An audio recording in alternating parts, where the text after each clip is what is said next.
ಎಲ್ಲರಿಗೂ ಶುಭ ಸಂಧ್ಯಾ ಶುಭ ನಮನಗಳು. ಕುವೆಂಪು ಬರೆದು ಹೋದ ಕನ್ನಡ, ದಾಸರು ಹಾಡಿ ಹೊಗಳಿದ ಕನ್ನಡ, ಅಣ್ಣವರು ನುಡಿದು ಹೋದ ಕನ್ನಡ, ಬೇಂದ್ರೆಯವರು ಬದುಕಿ ತೋರಿಸಿದ ಕನ್ನಡ, ಮಾಸ್ತಿ ಮರೆಸಿ ಹೋದ ಕನ್ನಡವ ಕಲಿಯುವುದೇ ಒಂದು ಹಬ್ಬ. ಇಂತಹ ಅಪೂರ್ವ ಕನ್ನಡದ ಸಂಸ್ಕೃತಿಯತ್ತ ಕಿರುನೋಟ ಬೀರುವುದೇ ನಮ್ಮ ಸಾಹಿತ್ಯಯಾನ ಸರಣಿ ಕಾರ್ಯಕ್ರಮ. ನಿರಂತರ ಕನ್ನಡ ಮನಸ್ಸುಗಳ ಸಹಕಾರದೊಂದಿಗೆ ತನ್ನ 5 ಸರಣಿ ಕಾರ್ಯಕ್ರಮವನ್ನು ಅಭೂತಪೂರ್ವ ಯಶಸ್ಸು ಕಂಡು ಸಂಪನ್ನಗೊಂಡ ಈ ಕಾರ್ಯಕ್ರಮದ 6ನೇ ಸಂಚಿಕೆಯಲ್ಲಿ ನಾವಿಂದು ಸೇರಿದ್ದೇವೆ. ಕಾಸರಗೋಡಿನ ಮತ್ತು ಕರುನಾಡಿನ ಸಮಸ್ತ ಕನ್ನಡಿಗರ ಶುಭ ಹಾರೈಕೆಯೊಂದಿಗೆ ಕನ್ನಡದ ಕಂಪು ಕಾಸರಗೋಡಿನಲ್ಲಿ ಕಣ್ಮರೆಯಾಗಲಾರದು ಎಂಬ ಮಾತಿಗೆ ಈ ಕಾರ್ಯಕ್ರಮಕ್ಕೆ ಸಹಕರಿಸುತ್ತಿರುವ ಕನ್ನಡ ಮನಸ್ಸುಗಳೇ ಸಾಕ್ಷಿ. ಉತ್ತ ಮಣ್ಣಿಗೆ ರೈತಋಣಿ, ಹೆತ್ತ ತಾಯಿಗೆ ಮಕ್ಕಳು ಋಣಿ, ಆಡುವ ಮಾತು ಭಾಷೆಗೆ ಋಣಿ, ಮಸ್ತಕ ಜ್ಞಾನ ಪುಸ್ತಕಕ್ಕೆ ಋಣಿ ಎಂಬಂತೆ ಕನ್ನಡ ತಾಯ ಮಕ್ಕಳೆಲ್ಲ ನಾವು ಕನ್ನಡಕ್ಕೆ ಋಣಿ ಎಂಬ ನುಡಿಮುತ್ತಿನ ಆಶಯದೊಂದಿಗೆ ಈ ಕಾರ್ಯಕ್ರಮವನ್ನು ಪ್ರಾರಂಭಿಸೋಣ. ಈ ಅಪೂರ್ವ ಸಂಜೆಯಲ್ಲಿ ಸಾಹಿತ್ಯಯಾನ ಕಾರ್ಯಕ್ರಮಕ್ಕೆ ಪಾಲ್ಗೊಳ್ಳಲು ಬಂದಿರುವ ಅತಿಥಿಗಳನ್ನು, ಸಂಪನ್ಮೂಲ ವ್ಯಕ್ತಿಗಳನ್ನು, ಸಮಸ್ತ ಕನ್ನಡಾಭಿಮಾನಿಗಳನ್ನು ಸ್ವಾಗತಿಸಲು ಬರುತ್ತಿದ್ದಾರೆ ನಮ್ಮ ವಿಭಾಗದ ವಿದ್ಯಾರ್ಥಿನಿ ಸ್ವಾತಿ ಎನ್ ಅವರು.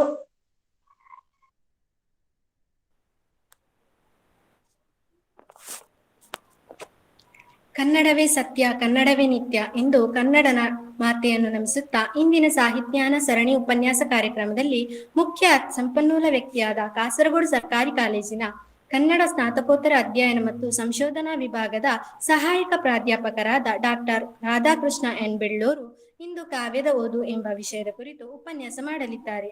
ಸಾಹಿತ್ಯದಲ್ಲಿ BA ಮತ್ತು MA ಪದವಿಯನ್ನು ಪ್ರಥಮ ರ್ಯಾಂಕಿನೊಂದಿಗೆ ಪೂರೈಸಿದವರು, ಕಣ್ಣೂರು ವಿಶ್ವವಿದ್ಯಾಲಯದಿಂದ PhD ಪದವಿಯನ್ನು ಪಡೆದವರು, ಭಾಷಾಶಾಸ್ತ್ರ, ಆಧುನಿಕ ಸಾಹಿತ್ಯ, ತುಳು ಭಾಷೆ ಮತ್ತು ಸಾಹಿತ್ಯ, ತೌಲನಿಕ ಸಾಹಿತ್ಯ ಇವರ ಆಸಕ್ತಿಯ ವಿಷಯಗಳಾಗಿದ್ದು, ಕೇರಳ ಹಾಗೂ ಕರ್ನಾಟಕದಾದ್ಯಂತ ವಿವಿಧ ವಿಶ್ವವಿದ್ಯಾಲಯದ ಅಧ್ಯಯನ ಮಂಡಳಿಯಲ್ಲಿ ಸದಸ್ಯರಾಗಿಯೂ ಅಧ್ಯಕ್ಷರಾಗಿಯೂ ಕಾರ್ಯನಿರ್ವಹಿಸಿದವರು. ವಿವಿಧ ವಿಶ್ವವಿದ್ಯಾಲಯದ ಪಠ್ಯಕ್ರಮದ ಕಮಿಟಿಯಲ್ಲಿ ದುಡಿದ ಅನುಭವವು ಇವರಿಗಿದೆ. ಅನೇಕ ವಿಶ್ವವಿದ್ಯಾಲಯದ ಜರ್ನಲ್ಗಳಲ್ಲೂ ಪುಸ್ತಕಗಳಲ್ಲೂ ಇವರ ಲೇಖನ ಪ್ರಕಟಗೊಂಡಿದೆ. Doctor P. ಕೃಷ್ಣ ಭಟ್ ನೆಮ್ಮದಿಯ ದಾರಿ ಮೊದಲಾದ ಜೀವನ ಚರಿತ್ರೆಗಳನ್ನು, ಗಡಿನಾಡ ದೀಪ, ತುಳು ಛಂದಸ್ಸು, ಭಾಗವತರ ಭಾಗವತ, ಗಣಕೀಕೃತ, ತುಳು ಲಿಪಿ ಎಂಬ ಸಂಶೋಧನಾ ಪುಸ್ತಕಗಳನ್ನು, ಕಾರಾಡ ಪದಕೋಶ ಎಂಬ ಶಬ್ದಕೋಶವನ್ನು, ಅಗ್ನಿಜಿಹ್ವ ಎಂಬ ಕವನ ಸಂಕಲನಗಳನ್ನು, ಹೀಗೆ ಸುಮಾರು 17ಕ್ಕಿಂತ ಹೆಚ್ಚು ಉಪನ್ಯಾಸಗಳನ್ನು ನೀಡಿದವರು. 17ಕ್ಕಿಂತ ಹೆಚ್ಚು ಪುಸ್ತಕಗಳನ್ನು ಪ್ರಕಟಿಸಿದ್ದಾರೆ. ಮಂಗಳೂರು ಆಕಾಶವಾಣಿಯಲ್ಲಿ 100ಕ್ಕಿಂತ ಹೆಚ್ಚು ಉಪನ್ಯಾಸಗಳನ್ನು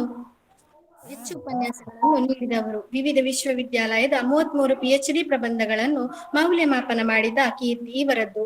ರಾಷ್ಟ್ರೀಯ ಅಂತಾರಾಷ್ಟ್ರೀಯ ಮಟ್ಟದಲ್ಲಿ ವರ್ಕ್ಶಾಪ್ಗಳನ್ನು, ಪ್ರಬಂಧ ಮಂಡನೆಯನ್ನು ಮಾಡಿದವರು ಮತ್ತು ಆಯೋಜಿಸಿದವರು. PhD ಮಾರ್ಗದರ್ಶಕರಾದ ಇವರ ಮಾರ್ಗದರ್ಶನದಲ್ಲಿ ಈಗಾಗಲೇ 5 ಜನ ವಿದ್ಯಾರ್ಥಿಗಳು PhD ಪದವಿಯನ್ನು ಪಡೆದಿದ್ದಾರೆ. ಇವರಿಗೆ ನಮ್ಮೆಲ್ಲರ ಪರವಾಗಿ ಇಂದಿನ ಸರಣಿ ಉಪನ್ಯಾಸ ಕಾರ್ಯಕ್ರಮಕ್ಕೆ ಆತ್ಮೀಯ ಸ್ವಾಗತ. ಈ ಕಾರ್ಯಕ್ರಮದ ಮುಖ್ಯ ಅತಿಥಿಯಾದ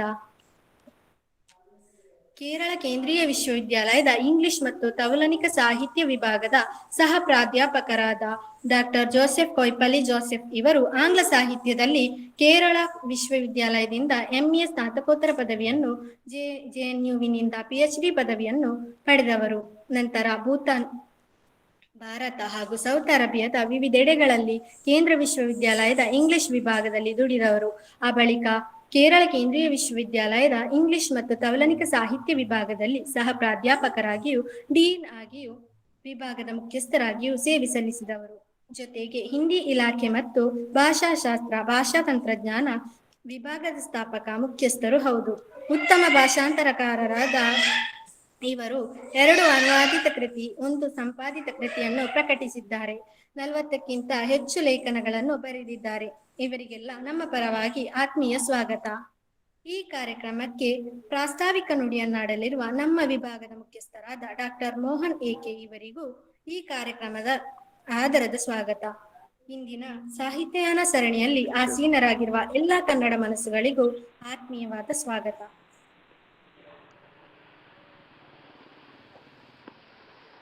ಸ್ವಾಗತ ಕೋರಿದ ಸ್ವಾತಿ ಎನ್ ಅವರಿಗೂ ಈ ಕಾರ್ಯಕ್ರಮಕ್ಕೆ ಆತ್ಮೀಯ ಸ್ವಾಗತ.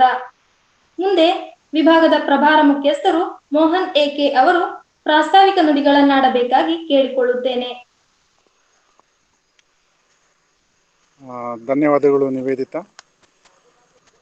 ಇಂದಿನ ಕಾರ್ಯಕ್ರಮಕ್ಕೆ ಆಗಮಿಸಿರುವಂತಹ ಎಲ್ಲ ಕನ್ನಡ ಮನಸ್ಸುಗಳಿಗೂ ಹಾಗೂ ಸಹಾಯದ ಎಲ್ಲರಿಗೂ ಕೂಡ ವಂದಿಸುತ್ತಾ ನಿಮ್ಮೆಲ್ಲರನ್ನು ಈ 6ನೇ ಕಾರ್ಯಕ್ರಮಕ್ಕೆ ನಾವು ಬರಮಾಡಿಕೊಳ್ತಾ ಇದ್ದೇವೆ.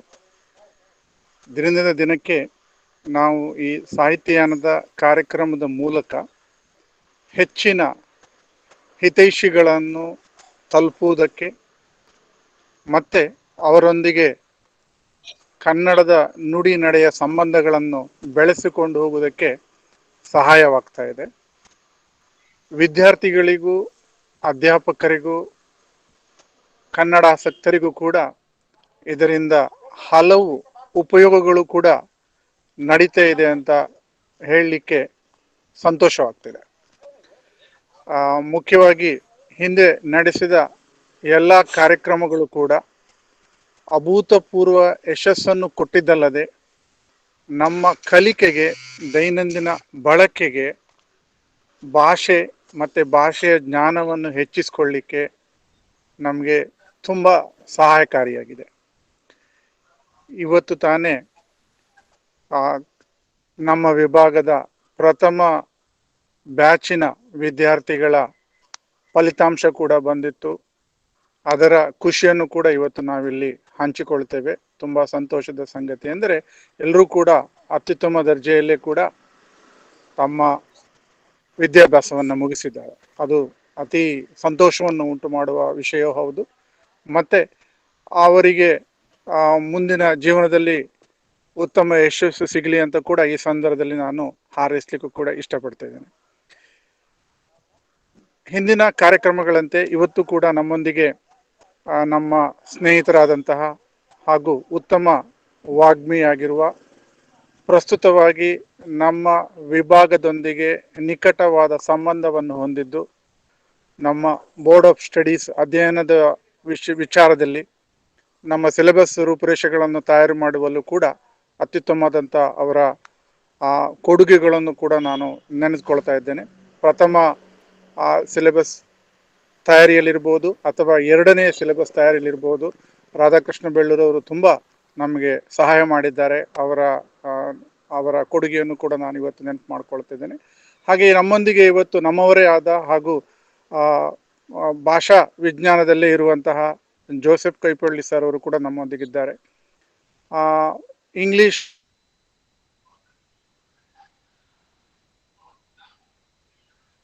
ಭಾಷೆಯ ಪಾಂಡಿತ್ಯದಿದ್ರೂ ಕೂಡ ಕಾಸರಗೋಡಲ್ಲೇ ಅವರು ಕಾರಣ ಇನ್ನು ನಮ್ಮ ಕಾಯಿಗೆ ತುಂಬಾ ಆತ್ಮೀಯವಾಗಿ ಸಂತೋಷವಾಗಿ ಕೂಡ ಸೇರ್ಕೊಂಡಿದ್ದಾರೆ. ಭಾಷಾ ಕೌಶಲ್ಯದ ನಿರ್ದೇಶಕರು ಕೂಡ ಆಗಿದ್ದಾರೆ. ನಾವು ಇತ್ತೀಚೆಗೆ ಈ ವಿಚಾರಗಳು ಡಿಸ್ಕಷನ್ ಆದಾಗ ಕನ್ನಡ ಭಾಷೆಯನ್ನು ಭಾಷಾ ಕೌಶಲ್ಯದೊಂದಿಗೆ ತೊಡಗಿಸಿಕೊಂಡಿಲ್ಲ ಮತ್ತು ವಿಭಾಗಕ್ಕೆ ಪ್ರಾಶಸ್ತ್ಯ ಸಿಕ್ಕಿಲ್ಲ ಅಂತ ಕೂಡ ನಾನು ಇದ್ರ ಬಗ್ಗೆ ಆಲ್ರೆಡಿ ಅವರಿಗೆ ತಿಳಿಸಿದ್ದೇನೆ. ಸೊ ಮುಂದೆ ವಿಭಾಗಕ್ಕೆ ಎಕ್ಸ್ಪರ್ಟ್ಗಳು ಸೇರಿದಾಗ ಅವ್ರನ್ನ ಬಳಸ್ಕೊಳ್ಳೋಣ ಅಂತ ಒಂದು ಮಾತನ್ನು ಕೂಡ ಅವ್ರು ನೀಡಿದ್ದಾರೆ. ಇವತ್ತು ಅವ್ರು ನಮ್ಮೊಂದಿಗಿದ್ದಾರೆ. ಸೊ ಈ ಚಿಕ್ಕ ಪ್ರಾಸ್ತಾವಿಕ ನುಡಿಯೊಂದಿಗೆ ಇಂದಿನ ಈ ಕಾರ್ಯಕ್ರಮ ಕಾವ್ಯದ ಓದು ನಿಜವಾಗಿಯೂ ಅದು ಖಂಡಿತ ಕನ್ನಡ ಮನಸ್ಸುಗಳನ್ನು ನಿಜವಾಗೂ ಕೂಡ ಅದು ಆಕರ್ಷಿಸ್ತದೆ ಮತ್ತು ಅತ್ಯುತ್ತಮವಾಗಿರ್ತದೆ ಅಂತ ತಿಳ್ಕೊಂಡಿದ್ದೇನೆ. ಹಾಗೆ ಈ ಕಾರ್ಯಕ್ರಮವನ್ನು ಇಂದಿನ ಕಾರ್ಯಕ್ರಮವನ್ನು ಚಾಲನೆ ಮಾಡ್ತಾ ನಿಮ್ಮೆಲ್ಲರನ್ನು ಮತ್ತೊಮ್ಮೆ ಈ ಕಾರ್ಯಕ್ರಮಕ್ಕೆ ಸ್ವಾಗತಿಸ್ತಾ ನನ್ನ ಚುಟು ಮಾತನ್ನು ಮುಕ್ತಾಯಗೊಳಿಸ್ತೇನೆ. ಧನ್ಯವಾದಗಳು. ಪ್ರಾಸ್ತಾವಿಕ ನುಡಿಗಳನ್ನಾಡಿದ ಡಾಕ್ಟರ್ ಮೋಹನ್ ಎಕೆ ಅವರಿಗೆ ವಂದನೆಗಳು. ಇಂದಿನ ಕಾರ್ಯಕ್ರಮಕ್ಕೆ ಮುಖ್ಯ ಅತಿಥಿಗಳಾಗಿ ನಮ್ಮೊಂದಿಗೆ ಇದ್ದಾರೆ ಕೇರಳ ಕೇಂದ್ರೀಯ ವಿಶ್ವವಿದ್ಯಾಲಯ ಪೆರಿಯ ಕಾಸರಗೋಡು ಇದರ ಇಂಗ್ಲಿಷ್ ಮತ್ತು ತೌಲನಿಕ ಸಾಹಿತ್ಯ ವಿಭಾಗದ ಸಹ ಪ್ರಾಧ್ಯಾಪಕರು ಡಾಕ್ಟರ್ ಜೋಸೆಫ್ ಕೊಯ್ಪಳ್ಳಿ ಜೋಸೆಫ್ ಅವರು ನಮ್ಮನ್ನು ಉದ್ದೇಶಿಸಿ ಒಂದೆರಡು ಮಾತುಗಳನ್ನಾಡಬೇಕಾಗಿ ಕೇಳಿಕೊಳ್ಳುತ್ತೇನೆ. Thank you. First of all, I must apologize that I'm not very fluent in Kannada, even though I can understand a bit. Dear Professor Radhakrishna, Dr. Radhakrishna Belur, Dr. Mohan, and my dear friends I know that this is a huge gathering of about 90 people who are participating from our university and from outside. And this is one of the first meetings of this large sort organized by the Kannada department, the first batch itself. I'm sure, ever since Professor Mohan has taken over, there's a new energy in the department. I'm very happy that this energy will transpire further onto the students and into the rest of the community in the Central University of Kerala. And one thing, as the head of the Department of English and one of the early faculty members of the university, we all must together, all the language departments, must together work towards the advancement of our disciplines, whether it is literature or language. I was listening to Professor G.N. Devi sometime back at the Kannada Pradhikara Center in Bangalore. A couple of years ago, I was there for a couple of functions. I was there. And G.N. Devi was telling the audience that if they ever get a Nobel Prize in literature, it should be from Kannada department. I don't know why he said that. Then later I went and researched on it. And it is true. With such a wonderful, glorious tradition of literature coming from Kannada department, and with the proximity that we have of the university to the Kannada speaking areas or Karnataka, this is actually a Kannada speaking area, as we know.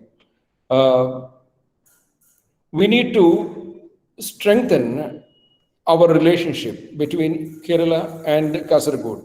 Recently, we came across, I was listening to a debate in the last few days about some changing of the names of some places from the Kannada names into Kasaragod, into Malayalam names. See, languages is the very soul of a human being. It is at the very core of it. Once you touch it, once you ruffle it, it's very difficult for us to get along. Language is an evolving thing, but the culture that a language brings along with it, we all must be proud of it. One thing that we lack even though the Central University of Kerala is at the meeting point of Kannada and Malayalam, one thing that we find lacking is the translation of Kannada works into Malayalam, which is, I think that, as the director of the Center of Translation Studies of the Central University of Kerala, we must work together towards that. And also, there are brilliant translators who have put Kannada works into English. So there are so many of them. But even though our states are nearby, many Kannada works are not translated into Malayalam, and similarly, Malayalam works are not getting translated into Kannada. This is an area where perhaps we, as two sister departments, English and Kannada, and we have Tamil also out here, and Malayalam department we have, and linguistics department also within us, we all can work together to bring the glorious tradition of our literature. Literature doesn't know boundaries. And another great linguist, D.P. Chattopadhyay, who was present in that meeting when I attended in Bangalore, he was saying that, he was telling me a very simple, it actually shocked me when he said this. Joseph, there is no division between languages in India. There is only one language in India. I was quite surprised when he said that there is only one language in India. I said, how come, sir? How is it possible? We know that India has got more than 1,000 languages. And I was a part of the People's Linguistic Survey of India, which was surveying the languages of India. He said, look, this division is something that people actually make. You divide the entire into a grid of 1 kilometer by 1 kilometer. People in any one grid can speak to all 6 or 8 other grids nearby very fluently. There is no communication gap between them. You go like that all over India, you will be able to find that people are communicating with other people very fluently. When I came to Kasaragod, I was finding it extremely difficult with the Malayalam in Kasaragod. Now we find that there are beautiful mix of different languages and traditions and cultures in this place, and how it is enriched by the Kannada tradition here, the Tulu tradition here. We must be proud of it in bringing all together and then showcasing it for the rest of the world. This is our, as the literature department, as a language department, this can be our contribution. I'm sure with the likes of Radhakrishna Belluru and the other, I came to Kannada, I went to the Kannada department once when our university was there in Nayanmar Mula. And we got a Yakshagana performance sponsored by one of the colleagues in the Kannada department there. It was not Yakshagana, it was the Bommayata actually. We need to bring these, we need to showcase our traditions to the public. But this is a central institution where people from all over India comes and watches us. Any student who comes from outside is going to be an ambassador of our culture and our tradition. Let's tell people that we are all united. Look at the beautiful way in which South India is built up. We have a rich, glorious tradition of beautiful coexistence and a wonderful scholarship. And our music tradition, our literature tradition, our cultural tradition, our culinary tradition, everything is beautiful. Let's showcase it for the rest of the world from the Central University of Kerala, because it is here that people come and meet from different parts of India. So I'm sure with the assistance of Kannada, the scholars in the Kannada department, and Professor Mohan out there, we will be able to do this. Whenever there is a university function, we want the Kannada tradition, Kannada art, Kannada literature also to be playing an equally prominent part, just as Malayalam literature or other literature are also playing, or Malayalam tradition is also playing. We have to hold our hands together and produce the best to showcase our tradition and our culture. That makes our country great. Let's forget the narrow divisions of petty politicians. We as scholars are much beyond that. We are in the world of Sahitya, Sahidi, sit near, and we are Sahridayas, one who understand the ras of literature, of everything. Let's build up the tradition. Let's gloriously be proud of being part of this part of the world where we have a Saptabhasha Sangama Bhumi, which is a beautiful mixture of Kannada and Kerala traditions. So I wish this program all the very best, and I'm happy that our scholar Radhakrishna Belluru is here. He has been associated with our department, our university for a long time. And I thank you for inviting me over, and I wish this program all the success. Thank you very much. ಕಾರ್ಯಕ್ರಮಕ್ಕೆ ಶುಭ ಹಾರೈಸಿದ doctor Joseph ಕೊಯ್ಪಳ್ಳಿ Joseph ಅವರಿಗೆ ವಂದನೆಗಳು. ಇಂದಿನ ಕಾರ್ಯಕ್ರಮದ ಸಂಪನ್ಮೂಲ ವ್ಯಕ್ತಿಗಳು ಸರಕಾರಿ ಮಹಾವಿದ್ಯಾಲಯ ಕಾಸರಗೋಡು, ಇದರ ಕನ್ನಡ ಸ್ನಾತಕೋತ್ತರ ಅಧ್ಯಯನ ಮತ್ತು ಸಂಶೋಧನಾ ವಿಭಾಗದ ಸಹಾಯಕ ಪ್ರಾಧ್ಯಾಪಕರಾಗಿರುವ ಡಾಕ್ಟರ್ ರಾಧಾಕೃಷ್ಣ ಎನ್ ಬೆಳ್ಳೂರು ಅವರು ಇಂದು ಕಾವ್ಯದ ಓದು ಎಂಬ ವಿಷಯದ ಕುರಿತು ಮಾತನಾಡಲಿದ್ದಾರೆ. ಇದೀಗ ವೇದಿಕೆ ಡಾಕ್ಟರ್ ರಾಧಾಕೃಷ್ಣ ಎನ್ ಬೆಳ್ಳೂರು ಅವರಿಗೆ. ಎಲ್ಲರಿಗೂ ನಮಸ್ಕಾರ.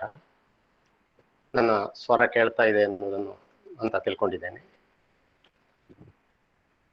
ನಾನು ತುಂಬಾ ವ್ಯವಸ್ಥಿತವಾಗಿ ಅಕಾಡೆಮಿಕ್ ಆಗಿ ಅಲ್ಲದಿದ್ರು ಒಂದಷ್ಟು ಆಲೋಚನೆಗಳನ್ನು, ಸ್ವಲ್ಪ ಅದು ಏಕಸೂತ್ರ ಅಲ್ಲ ಅಂತ ಅನ್ನಿಸ್ಬೋದು, ಒಂದಷ್ಟು ಆಲೋಚನೆಗಳನ್ನು ನಿಮ್ಮ ಮುಂದೆ ಹಂಚುವುದಕ್ಕೆ, ನಿಮ್ಮ ಮುಂದಿಡುವುದಕ್ಕೆ, ನಿಮ್ಮ ಜೊತೆ ಹಂಚಿಕೊಳ್ಳುವುದಕ್ಕೆ ಮತ್ತು ಅದಕ್ಕೆ ಸಂಬಂಧಪಟ್ಟ ಹಾಗೆ ಒಂದಷ್ಟು ಚರ್ಚೆಗಳನ್ನು ಹುಟ್ಟು ಹಾಕುವುದಕ್ಕೆ ಪ್ರಯತ್ನ ಪಡ್ತೇನೆ. ನಮಗೆಲ್ಲರಿಗೂ ಗೊತ್ತಿರುವ ಹಾಗೆ ನಮ್ಮ ಕನ್ನಡ ಸಾಹಿತ್ಯ ಚರಿತ್ರೆಯ ವಿಭಾಗೀಕರಣದ ಬಗ್ಗೆ, ಅದಕ್ಕೆ ವಿರುದ್ಧವಾಗಿ ಮೊದಲಿಗೆ ದನಿ ಎತ್ತಿದವರು ಮಾಸ್ತಿಯವರು. ಮಾಸ್ತಿಯವರವರ ಒಂದು ಸಂದರ್ಭದಲ್ಲಿ ಮಾಸ್ತಿಯವರು ಹೇಳ್ತಾರೆ, ಒಂದು ಸಂದರ್ಭದಲ್ಲಿ ಬೇಂದ್ರೆಯವರು ಕೂಡ ಇದನ್ನು ಹೇಳ್ತಾರೆ. ನಮ್ಮಲ್ಲಿ ಏನಾಗಿದೆ ಅಂದ್ರೆ, ನಾವು ಸಾಹಿತ್ಯ ಎಲ್ಲವನ್ನೂ ಕೂಡ ನಮಗೆ ಎಲ್ಲವನ್ನು ನಾವು ವಿಭಾಗಿಸುವುದು, ಬೇರೆ ಬೇರೆ ವಿಭಾಗಗಳಾಗಿ ಗುರುತಿಸುವುದು, ಒಡೆದು ನೋಡುವುದು ಯಾಕೆಂದ್ರೆ ಅರ್ಥ ಮಾಡಿಕೊಳ್ಳುವುದಕ್ಕಾಗಿ. ಎಲ್ಲ ವಿಭಾಗೀಕರಣಗಳು ಕೂಡ ಅರ್ಥ ಮಾಡುವ ಅನುಕೂಲಕ್ಕಾಗಿ ರೂಪುಗೊಂಡಿರ್ತವೆ. ಆದ್ರೆ ಕೆಲವೊಮ್ಮೆ ಅವು ಅರ್ಥ ಮಾಡಿಕೊಳ್ಳುವ ಸಾಧ್ಯತೆಗಳನ್ನು ಇಲ್ಲವಾಗಿಸುವುದು. ಅರ್ಥ ಮಾಡಿಕೊಳ್ಳುವ ಅನುಕೂಲತೆಗಾಗಿ ನಾವು ಮಾಡಿಕೊಂಡಂತಹ ವಿಭಾಗೀಕರಣವೇ ಕೆಲವೊಮ್ಮೆ ನಮಗೆ ಅರ್ಥ ಮಾಡಿಕೊಳ್ಳುವುದಕ್ಕೆ ತೊಡಕಾಗುವುದು ಕೂಡ ಉಂಟು. ಹಲವು ಸಂದರ್ಭಗಳಲ್ಲಿ ನಾವು ಇದನ್ನು ಕಂಡಿದ್ದೇವೆ. ಹಲವು ಸಂದರ್ಭಗಳಲ್ಲಿ ನಾವು ಇದರ ಬಗ್ಗೆ ಚರ್ಚೆಯನ್ನು ಕೂಡ ಮಾಡಿದ್ದೇವೆ. ಕನ್ನಡ ಸಾಹಿತ್ಯ ಚರಿತ್ರೆಯ ಇತಿಹಾಸವನ್ನು ನಾವು ಇವತ್ತು ಕಲಿತಾ ಇರೋದು ಪೂರ್ವದ ಹಳೆಗನ್ನಡ, ಹಳೆಗನ್ನಡ, ನಡುಗನ್ನಡ, ನಡುಗನ್ನಡದಲ್ಲಿ ಬೇಕಿದ್ರೆ ಮತ್ತೊಂದೆರಡು ಮೂರು ವಿಭಾಗಗಳು, ಆಮೇಲೆ ಹೊಸಗನ್ನಡ, ಹೊಸಗನ್ನಡಕ್ಕೆ ಬಂದ್ರೆ ನವೋದಯ ಪೂರ್ವ, ನವೋದಯ, ನವ್ಯ, ಪ್ರಗತಿಶೀಲ, ಹೀಗೆ ನಾವು ಒಂದಷ್ಟು ಕಂಪಾರ್ಟ್ಮೆಂಟ್ಗಳನ್ನು ಮಾಡಿಟ್ಕೊಂಡಿದ್ದೇವೆ. ಹೀಗೆ ಮಾಡಿಟ್ಟಂತಹ ಕಂಪಾರ್ಟ್ಮೆಂಟ್ಗಳು ಒಂದು ಹಂತದವರೆಗೆ ನಮಗೆ ಸಾಹಿತ್ಯವನ್ನು ಅರ್ಥ ಮಾಡಿಕೊಳ್ಳುವುದಕ್ಕೆ ಸಹಾಯಕವಾಗ್ತದೆ. ಒಂದಷ್ಟು ಸಂದರ್ಭಗಳಲ್ಲಿ ಇವು ತೊಡಕಾಗ್ತವೆ. ಇಂತಹ ವಿಭಾಗೀಕರಣವನ್ನು ಬದಿಗಿಟ್ಟು ಬೇರೆ ರೀತಿಯಲ್ಲಿ ನಮ್ಮ ಒಟ್ಟು ಸಾಹಿತ್ಯದ ಇತಿಹಾಸವನ್ನು, ಸಾಹಿತ್ಯದ ಬೇರೆ ಬೇರೆ ಸಂದರ್ಭಗಳನ್ನು, ಪ್ರಮುಖರಾದ ಸಾಹಿತಿಗಳನ್ನು, ಕವಿಗಳನ್ನು ಇಟ್ಟುಕೊಂಡು ನಮ್ಮ ಕಾವ್ಯದ ಓದನ್ನು ನಿರ್ಧರಿಸುವುದಕ್ಕೆ ಸಾಧ್ಯವೇ ಎನ್ನುವುದು ಒಂದು ಕುತೂಹಲ. ಸಾಧ್ಯವೇ ಎನ್ನುವ ಪ್ರಶ್ನೆಯನ್ನು ಇಟ್ಟುಕೊಂಡು ಆ ಪ್ರಶ್ನೆಯ ಜೊತೆ ಸ್ವಲ್ಪ ಚರ್ಚೆಗಳನ್ನು ಮಾಡುವುದು ನನ್ನ ಇವತ್ತಿನ ಈ ಉಪನ್ಯಾಸ ಅಂತ ಹೇಳಿಕೊಳ್ಳುವಂತಹ ಉಪನ್ಯಾಸದ ಉದ್ದೇಶ. ಕಾವ್ಯವನ್ನು ಮೇಲುನೆಲೆಯ ಓದುಗಳು ಪ್ರಭುಲಿಂಗ ಲೀಲೆಯಲ್ಲಿ ಆರಂಭದಲ್ಲಿ ಬರ್ತದೆ. ಭಕ್ತಿಯ ಬಗ್ಗೆ ಹೇಳ್ತಾನವ ಚಾಮರಸ. ಕುರಿಗಳೋಪಾದಿಯಲ್ಲಿ ಕಬ್ಬಿನ ಹೊರಗನೆಲೆಯನ್ನು ಮೇದು ಅಲ್ಪ ಸುಖಕ್ಕೆ, ಕುರಿಗಳ ಹಾಗೆ ಕಬ್ಬಿನ ಎಲೆಯನ್ನು ಮೇದು ಅಲ್ಪ ಸುಖಕ್ಕೆ ಒಳಗಾಗುವುದಕ್ಕಿಂತ ಆನೆಯ ಹಾಗೆ ಕಬ್ಬಿನ ರಸವ ಮೆಲುವ ಶಕ್ತಿ ಬರಬೇಕಾಗಿದೆ. ಅವ ಹೇಳ್ತಾ ಇರೋದು ಭಕ್ತಿಗೆ ಸಂಬಂಧಪಟ್ಟ ಹಾಗೆ ಆದ್ರೂ ಕೂಡ ಎಷ್ಟೋ ಬಾರಿ ಇದು ನಮ್ಮ ಸಾಹಿತ್ಯಕ್ಕೂ ಕೂಡ ಅನ್ವಯಿಸ್ತದೆ, ನಮ್ಮ ಸಾಹಿತ್ಯದ ಓದಿಗೂ ಕೂಡ ಅನ್ವಯಿಸ್ತದೆ.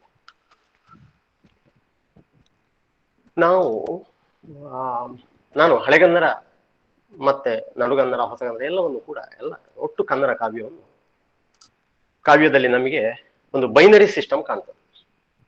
ಡೆರಿಡಾ ಏನನ್ನು ಹೇಳ್ತಾನೋ, ಸಿಲ್ಸೋ ಏನನ್ನು ಹೇಳ್ತಾನೋ, ಅಂತಹ ಒಂದು ಬೈನರಿ ಸಿಸ್ಟಮ್ ಬಹುಶಃ ಇಡೀ ಜಗತ್ತನ್ನೇ ಆವರಿಸಿಕೊಂಡಿದೆ. ಎಲ್ಲವೂ ಬೈನರಿ ಸಿಸ್ಟಮ್, ಎಲ್ಲಿ ನೋಡಿದ್ರು ಬೈನರಿ ಸಿಸ್ಟಮ್. ನಾವು ದ್ವೈತ ಅದ್ವೈತ ಮುಂತಾಗಿ ಕರೀತೇವಲ್ಲ ನೋಡಿ, ಒಂದು ಅದ್ವೈತ ಅಂತ ಪ್ರತಿಪಾದಿಸಬೇಕಾಗಿದ್ರೆ ಅಲ್ಲೊಂದು ದ್ವೈತದ ಪರಿಕಲ್ಪನೆ ಇದ್ದಿರ್ಲೇಬೇಕು. ದ್ವೈತದ ಪರಿಕಲ್ಪನೆ ಇಲ್ಲದೆ ಹೋಗಿದ್ದರೆ ಅದ್ವೈತದ ಪರಿಕಲ್ಪನೆ ಅಸಾಧ್ಯ. ಎರಡು ಎನ್ನುವ, ಎಲ್ಲವನ್ನು ಎರಡಾಗಿ ನೋಡುವ ಒಂದು ಪರಂಪರೆಯೊಂದಿಗೆ, ಅಥವಾ ಅಂತಹ ಒಂದು ಸಂಕಲ್ಪದೊಂದಿಗೆ, ಅಥವಾ ಅಂತಹ ಒಂದು ಪ್ರಕ್ರಿಯೆಯೊಂದಿಗೆ ಇವತ್ತು ನಮಗೆ ಉಪಲಬ್ಧ ಇರುವಂತಹ ಕನ್ನಡ ಸಾಹಿತ್ಯ ಆರಂಭ. ಲೌಕಿಕ ಮತ್ತು ಆಗಮಿಕ, ಲೌಕಿಕ ಮತ್ತು ಆಗಮಿಕ ಎನ್ನುವ ಜೈನ ಪರಿಭಾಷೆಯ ಒಂದು ವಿಭಾಗೀಕರಣ. ಯಾಕದು ಜೈನ ಪರಿಭಾಷೆ ಆಗ್ತದೆ ಅಂದ್ರೆ ಜೈನ ಧರ್ಮದ ಪರಿಭಾಷೆ ಅಂತಲ್ಲ, ಬದಲಾಗಿ ಜೈನ ಧರ್ಮವನ್ನೇ ತಮ್ಮ ಧರ್ಮವಾಗಿ, ಇದನ್ನು ಧರ್ಮ ಅಂತ ಹೇಳುವುದರ ಬದಲು ಇದನ್ನು ಮತ ಅಂತ ಕರೆಯುವ. ಯಾಕಂದ್ರೆ ಅದನ್ನು ಧರ್ಮ ಅಂತ ಕರೆಯುವುದಕ್ಕೆ ಕೆಲವು ತೊಡಕುಗಳು ಉಂಟು. ಯಾವುದನ್ನಾದ್ರೂ ಧರ್ಮ ಅಂತ ಕರಿಬೇಕಾದ್ರೆ ಸ್ವಲ್ಪ ತೊಡಕು, ಮತ ಅಂತ ಕರೆಯುವ. ಜೈನ ಮತವನ್ನೇ ಮುಖ್ಯವಾಗಿ ಇಟ್ಟುಕೊಂಡು ಕಾವ್ಯ ರಚನೆಯನ್ನು ಮಾಡಿದಂತಹ, ಅಂದ್ರೆ ಪ್ರಮುಖ ಆಸಕ್ತಿಯಾಗಿ ಇಟ್ಟುಕೊಂಡು ಕಾವ್ಯ ರಚನೆಯನ್ನು ಮಾಡಿದಂತಹ ಕವಿಗಳ ಕಾಲದಲ್ಲಿ ಒಟ್ಟು ಕಾವ್ಯ ಪ್ರತಿಭೆಯನ್ನು ಅಥವಾ ಒಟ್ಟು ಕಾವ್ಯ ರೂಪವನ್ನು ಎರಡಾಗಿ ವಿಂಗಡಿಸುವಂತಹ ಒಂದು ಪರಿಕಲ್ಪನೆ ಬಂತು. ಒಂದು ಲೌಕಿಕ, ಒಂದು ಆಗಮಿಕ. ಲೌಕಿಕ ಅಂದ್ರೆ ಏನು, ಆಗಮಿಕ ಅಂದ್ರೆ ಏನು? ಆಗಮಿಕ ಎನ್ನುವುದಕ್ಕೆ ಅರ್ಥ ಬಹಳ ಸ್ಪಷ್ಟ ಇದೆ. ಅದು ಆಗಮ ಎನ್ನುವ ಮೂಲದಿಂದ ಬಂದದ್ದು. ಜಿನಾಗಮವೇ ಜೈನ ಧಾರ್ಮಿಕ ಸಂಗತಿಗಳನ್ನು ಹೇಳುವ, ವಿಶ್ಲೇಷಿಸುವ, ಪ್ರತಿಪಾದಿಸುವ ಜಿನಾಗಮಕ್ಕೆ ಸೇರಿದ ಕಾವ್ಯಗಳು. ಅದು ತೀರ್ಥಂಕರರಿಗೆ ಸಂಬಂಧಪಟ್ಟಂತಹ ಪುರಾಣಗಳು. ಅದಲ್ಲದೆ ಉಳಿದದ್ದೆಲ್ಲ ಲೌಕಿಕ ಆಗ್ತದೆ. ನಾವು ಇಲ್ಲಿ ಎರಡನ್ನು ಕೂಡ ತುಂಬಾ ಸರಳವಾಗಿ ಕಾಣುವ ಹಾಗಿಲ್ಲ. ಲೌಕಿಕ ಅಂದ್ರೆ ಲೋಕ ವ್ಯವಹಾರಕ್ಕೆ ಸಂಬಂಧಪಟ್ಟದ್ದು ಇರಬಹುದು. ಈಗ ಭೌತಿಕ ಮತ್ತು ಅಧಿಭೌತಿಕ ಅಂತ ನಮ್ಮಲ್ಲಿ ಎರಡು ಪದಗಳನ್ನು ಪ್ರಯೋಗಿಸ್ತೇವೆ. ಅಧಿಭೌತಿಕ ಅಲ್ಲ, ನಾವು ಆಧ್ಯಾತ್ಮ ಎಲ್ಲ ಆಚೀಚೆ ಬದಲಾಗುವುದುಂಟು. ಭೌತಿಕ ಜಗತ್ತು ಮತ್ತು ಅಧಿಭೌತಿಕವಾದ ಜಗತ್ತು, ಇದು ಜಗತ್ತಿನ ಎಲ್ಲ ಕಡೆಯಲ್ಲಿರುವಂತಹ ಒಂದು ಸಾಮಾನ್ಯವಾದ ಸಂಕಲ್ಪ. ಮನುಷ್ಯನ ಮಿತಿಗಳು ಅಥವಾ ಈ ಜಗತ್ತಿನಲ್ಲಿ ಇರುವ ಸಕಲ ಜೀವಜಾಲ, ಈ ಜೀವಜಾಲಕ್ಕಿರುವಂತಹ ಪರಿಮಿತಿಗಳು ಮತ್ತು ಈ ಜೀವಜಾಲದ ಪರಿಮಿತಿಗಳನ್ನು ಮೀರಿ ಇದಕ್ಕಿಂತ ಆಚೆಗೆ ಇರುವಂತಹ ಒಂದು ಜಗತ್ತು. ಹಾಗಾಗಿ ಈ ಜೀವಜಾಲ ಅಥವಾ ನಮ್ಮ ಪಂಚೇಂದ್ರಿಯ ಗೋಚರವಾದ, ನಮ್ಮ ಅಳವಿಗೆ ನಿಲುಕುವಂತಹ ಒಂದು ಜಗತ್ತನ್ನು ನಾವು ಭೌತಿಕ ಜಗತ್ತು ಅಂತ ಸಂಕಲ್ಪಿಸಿಕೊಂಡೆವು. ನಮ್ಮ ಅಳವಿಗೆ ಸಿಕ್ಕದಂತಹ, ಅಂದ್ರೆ ನಮ್ಮ ನಿಯಂತ್ರಣಕ್ಕೆ ಸಿಕ್ಕದಂತಹ, ಬದಲಾಗಿ ನಮ್ಮನ್ನೇ ನಿಯಂತ್ರಿಸುವಂತಹ, ನಮ್ಮ ಪಂಚೇಂದ್ರಿಯಗಳ ಮಿತಿಗಿಂತ ಆಚೆಗೆ ಇರುವಂತಹ ಒಂದು ಜಗತ್ತನ್ನು ಸಂಕಲ್ಪಿಸಿಕೊಂಡೆವು. ಜಗತ್ತಿನಾದ್ಯಂತ ಇಂತಹ ಸಂಕಲ್ಪ ಉಂಟು. ಇದನ್ನು ನಾವು ಅಧಿಭೌತಿಕ ಜಗತ್ತು ಅಂತ. ಹಾಗಾಗಿ ಅಧಿಭೌತಿಕ ಜಗತ್ತಿಗೆ ಸಂಬಂಧಪಟ್ಟ ಸಂಗತಿಗಳು ಒಂದು, ಭೌತಿಕ ಜಗತ್ತಿಗೆ ಸಂಬಂಧಪಟ್ಟ ಸಂಗತಿಗಳು ಇನ್ನು. ಇದು ನೋಡಿ, ಈ ಲೌಕಿಕ ಮತ್ತು ಆಗಮಿಕ ಎನ್ನುವಂತಹ ಸಂಕಲ್ಪ ಅದು ಕೇವಲ ನಾವು ಈಗಾಗಲೇ ಸೋಕಾಳ ಯಾವುದು ಹಳೆಗನ್ನಡ ಅಂತ ಗುರುತಿಸುವ ಜೈನ ಮತದ ತೀವ್ರ ಆಸಕ್ತಿಯುಳ್ಳ ಆ ಕಾವ್ಯಕ್ಕೆ ಮಾತ್ರ ಸಂಬಂಧಪಟ್ಟದ್ದಲ್ಲ. ಇದು ಆಮೇಲೆ ಹೊಸಗನ್ನಡದ ತನಕ ಇರುವ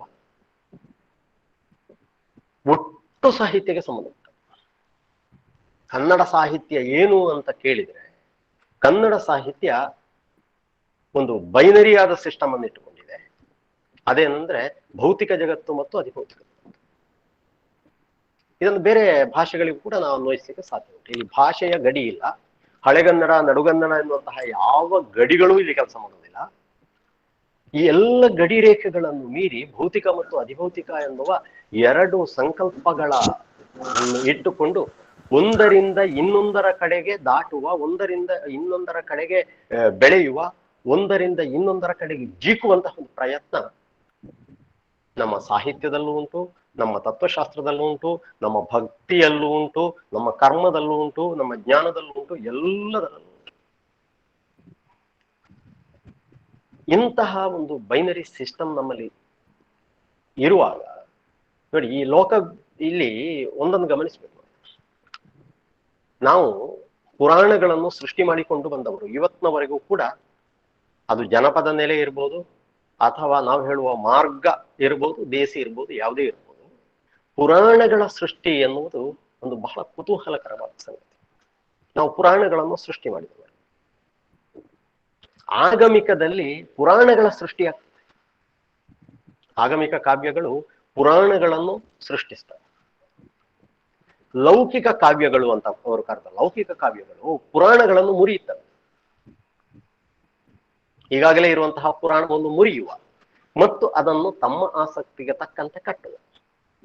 ನಾವು ಪಂಪ ಭಾರತವನ್ನು ತಗೊಳ್ಳಿ, ಅಥವಾ ರನ್ನ ಗದಾಯುದ್ಧ ತಗೊಳ್ಳಿ, ನಾಗಚಂದ್ರನ ರಾಮಚಂದ್ರ ಚರಿತ ಪುರಾಣವನ್ನು ತಗೊಳ್ಳಿ, ಅಥವಾ ಯಾವುದನ್ನು ಅವರು ಲೌಕಿಕ ಅಂತ ಕರೆದ ಯಾವುದನ್ನು ತಗೊಳ್ಳಿ, ಅದರಲ್ಲಿ ಇರುವಂತಹ ಮುಖ್ಯವಾದ ಹರಿವು ಈಗಾಗಲೇ ಇರುವಂತಹ ಒಂದು ಪುರಾಣವನ್ನು ಮುರಿದು ಪುನಃ ಕಟ್ಟುವ ಕಟ್ಟು. ನಾವು ಮರು ಓದು ಅಥವಾ ಓದು ಅಂತ ಗುರುತಿಸುವುದು ಇದನ್ನು. ಈ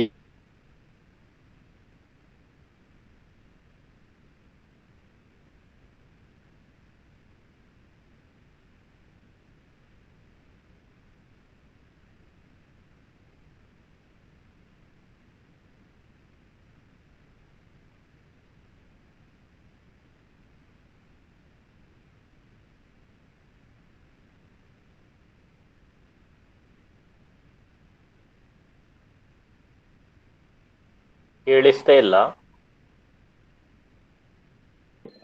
ಅವ್ರದ್ದೇನು ವಾಯ್ಸ್ ಏನು ಪ್ರಾಬ್ಲಮ್ ಅಂತ ನಾವು ಕರೆಯುವ ಆ ಸಂದರ್ಭದಲ್ಲಿ, ಯಾಕಂದ್ರೆ ನಮಗೆ ಇನ್ನೊಂದು ಶಬ್ದದಿಂದ ಅದನ್ನು ಗುರುತಿಸುವಾಗಿಲ್ಲ, ಆ ಸಂದರ್ಭದಲ್ಲಿ ಅಂದ್ರೆ ಇರುವಂತಹ ಸಂದರ್ಭದಲ್ಲಿ ಒಂದು ಕಡೆ ಅವರು ಲೌಕಿಕ ಅಂತ ಯಾವುದನ್ನು ಕರೆದ್ರ, ಅದು ಎಲ್ಲಿಗೆ ಲೌಕಿಕ ಅಂದ್ರೆ ಅದು ಜೈನರ ಮಟ್ಟಿಗೆ ಲೌಕಿಕ. ಅವರು ಆಗಮಿಕ ಅಂತ ಕರೆದದ್ದು ಯಾರಿಗೆ ಆಗಮಿಕ ಅಂದ್ರೆ ಅದು ಜೈನರ ಮಟ್ಟಿಗೆ ಆಗಮಿಕ ಅಥವಾ ಜೈನ ಧರ್ಮದ ಮಟ್ಟಿಗೆ ಆಗಮಿಕ. ಅಲ್ಲಿ ಲೌಕಿಕವಾದಂತಹ ಅದೇ ಕಥಾವಸ್ತು ಕುಮಾರವ್ಯಾಸನಲ್ಲಿ ಬರುವಾಗ ಅದು ಆಗಮಿಕ, ಅಥವಾ ಮೂಲ ಮಹಾಭಾರತಕ್ಕೆ ಹೋದ್ರೆ ಅಲ್ಲಿ ಆಗಮಿಕ. ಇಲ್ಲೆಲ್ಲ ಧರ್ಮ ಅಂತ ನಾವು ಗುರುತಿಸುವುದೇನಂದ್ರೆ ಅದು ಮನುಷ್ಯ ಧರ್ಮ. ಧರ್ಮ ಅಂತ ಎಲ್ಲೆಲ್ಲ ಬರ್ತದೋ ಅದೆಲ್ಲ ಅದು ಜೈನರು ಬಳಸಿದ್ದಾಗಿರ್ಬೋದು ಆ ಶಬ್ದವನ್ನು, ಅಥವಾ ವೈದಿಕರು ಬಳಸಿದ್ದಾಗಿರ್ಬೋದು, ವೀರಶೈವರು ಬಳಸಿದ್ದಾಗಿರ್ಬೋದು, ಎಲ್ಲೆಲ್ಲ ಧರ್ಮ ಎನ್ನುವ ಶಬ್ದ ಬರ್ತದೋ ಅದೆಲ್ಲ ಮನುಷ್ಯ ಧರ್ಮವನ್ನು ಪ್ರತಿಪಾದಿಸ್ತದೆ ಮೂಲಭೂತ.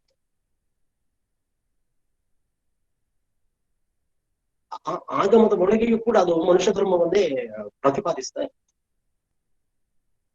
ಮನುಷ್ಯ ಇನ್ನಷ್ಟು ಚೆನ್ನಾಗಿ ಬದುಕುವುದಕ್ಕಿರುವ, ಈಗ ಮನುಷ್ಯ ಹೇಗಿದ್ದಾನೋ ಇದಕ್ಕಿಂತ ಇನ್ನಷ್ಟು ಚೆನ್ನಾಗಿ ಬದುಕುವುದಕ್ಕಿರುವಂತಹ ಮಾರ್ಗಗಳನ್ನು ಶೋಧಿಸುವ ಒಂದು ಪ್ರಯತ್ನವಾಗಿ ನಾವು ಇದನ್ನು ಕಾಣಬೇಕು. ಇಲ್ಲೆಲ್ಲ ಈ ಪ್ರತಿಯೊಂದರ ಒಳಗೂ ಕೂಡ ಒಂದು ವೈರುಧ್ಯಗಳಿರ್ತವೆ. ಏನನ್ನು ನೀವು ಎಲ್ಲಿ ಹೇಗೆ ಪ್ರತಿಪಾದಿಸಬೇಕು ನೋಡಿ, ಅದರ ಒಳಗೆ ಈಗಾಗಲೇ ನಿರ್ಮಾಣಗೊಂಡಿರುವಂತಹ ವೈರುಧ್ಯಗಳೇ ಇದ್ದೇವೆ. ಮತ್ತು ಪ್ರತಿಯೊಬ್ಬ ಕವಿಗೂ ಕೂಡ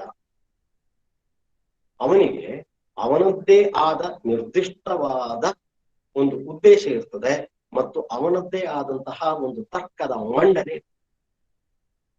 ಪ್ರತಿಯೊಬ್ಬ ಕವಿಯು ತನ್ನದೇ ಆದಂತಹ ಒಂದು ತರ್ಕವನ್ನು ಮಂಡಿಸುವುದಕ್ಕೆ ಪ್ರಯತ್ನ. ವ್ಯಾಸಭಾರತವನ್ನೇ ತಗೊಳ್ಳಿ, ಬಹಳ ವಿಸ್ತಾರವಾದ, ಬಹುಮುಖಿಯಾದ, ಬಹುಶಃ ಮನುಷ್ಯ ಬದುಕಿಗೆ ಸಂಬಂಧಪಟ್ಟಂತ ಹಾಗೆ ಎಲ್ಲವನ್ನೂ ಒಳಗೊಂಡಿರುವಂತಹ ಒಂದು ಕಾವ್ಯ ಮಹಾಭಾರತ. ರಾಮಾಯಣಕ್ಕೆ ಅಂತಹ ವಿಸ್ತಾರವಾದ ಒಂದು ಕ್ಯಾನ್ವಾಸ್ ಉಂಟಾ ಗೊತ್ತಿಲ್ಲ, ಮಹಾಭಾರತಕ್ಕೂ ಅದು ಮನುಷ್ಯ ಬದುಕಿಗೆ ತುಂಬಾ ಹತ್ತಿರವಾದದ್ದು. ಲೋಹಿಯ ಅವರು ಒಂದು ಕಡೆಯಲ್ಲಿ ಹೇಳ್ತಾರೆ, ರಾಮ ಮತ್ತು ಕೃಷ್ಣನನ್ನು ಹೋಲಿಸ್ತಾರೆ. ನಮಗೆ ಇವತ್ತು ಬೇಕಾದ ದೇವರು ಯಾರು ಅಂತ ಕೇಳ್ತಾರೆ. ರಾಮ ಬೇಕಾ, ಕೃಷ್ಣ ಬೇಕಾ?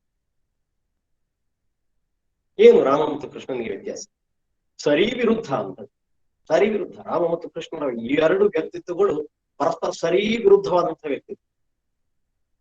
ರಾಮನನ್ನು ನೋಡಿ, ರಾಮ ಮನುಷ್ಯನಾಗಿ ಹುಟ್ಟಿದ, ಬರಬರುತ್ತಾ ದೇವರಾಗ್ತಾ. ರಾಮ ಎಲ್ಲ ಕಡೆ ಒಂದು ಒಂದು ಒಂದು ಅಂತ ಹೇಳಿಕೊಂಡ, ಎಲ್ಲವೂ ಒಂದು.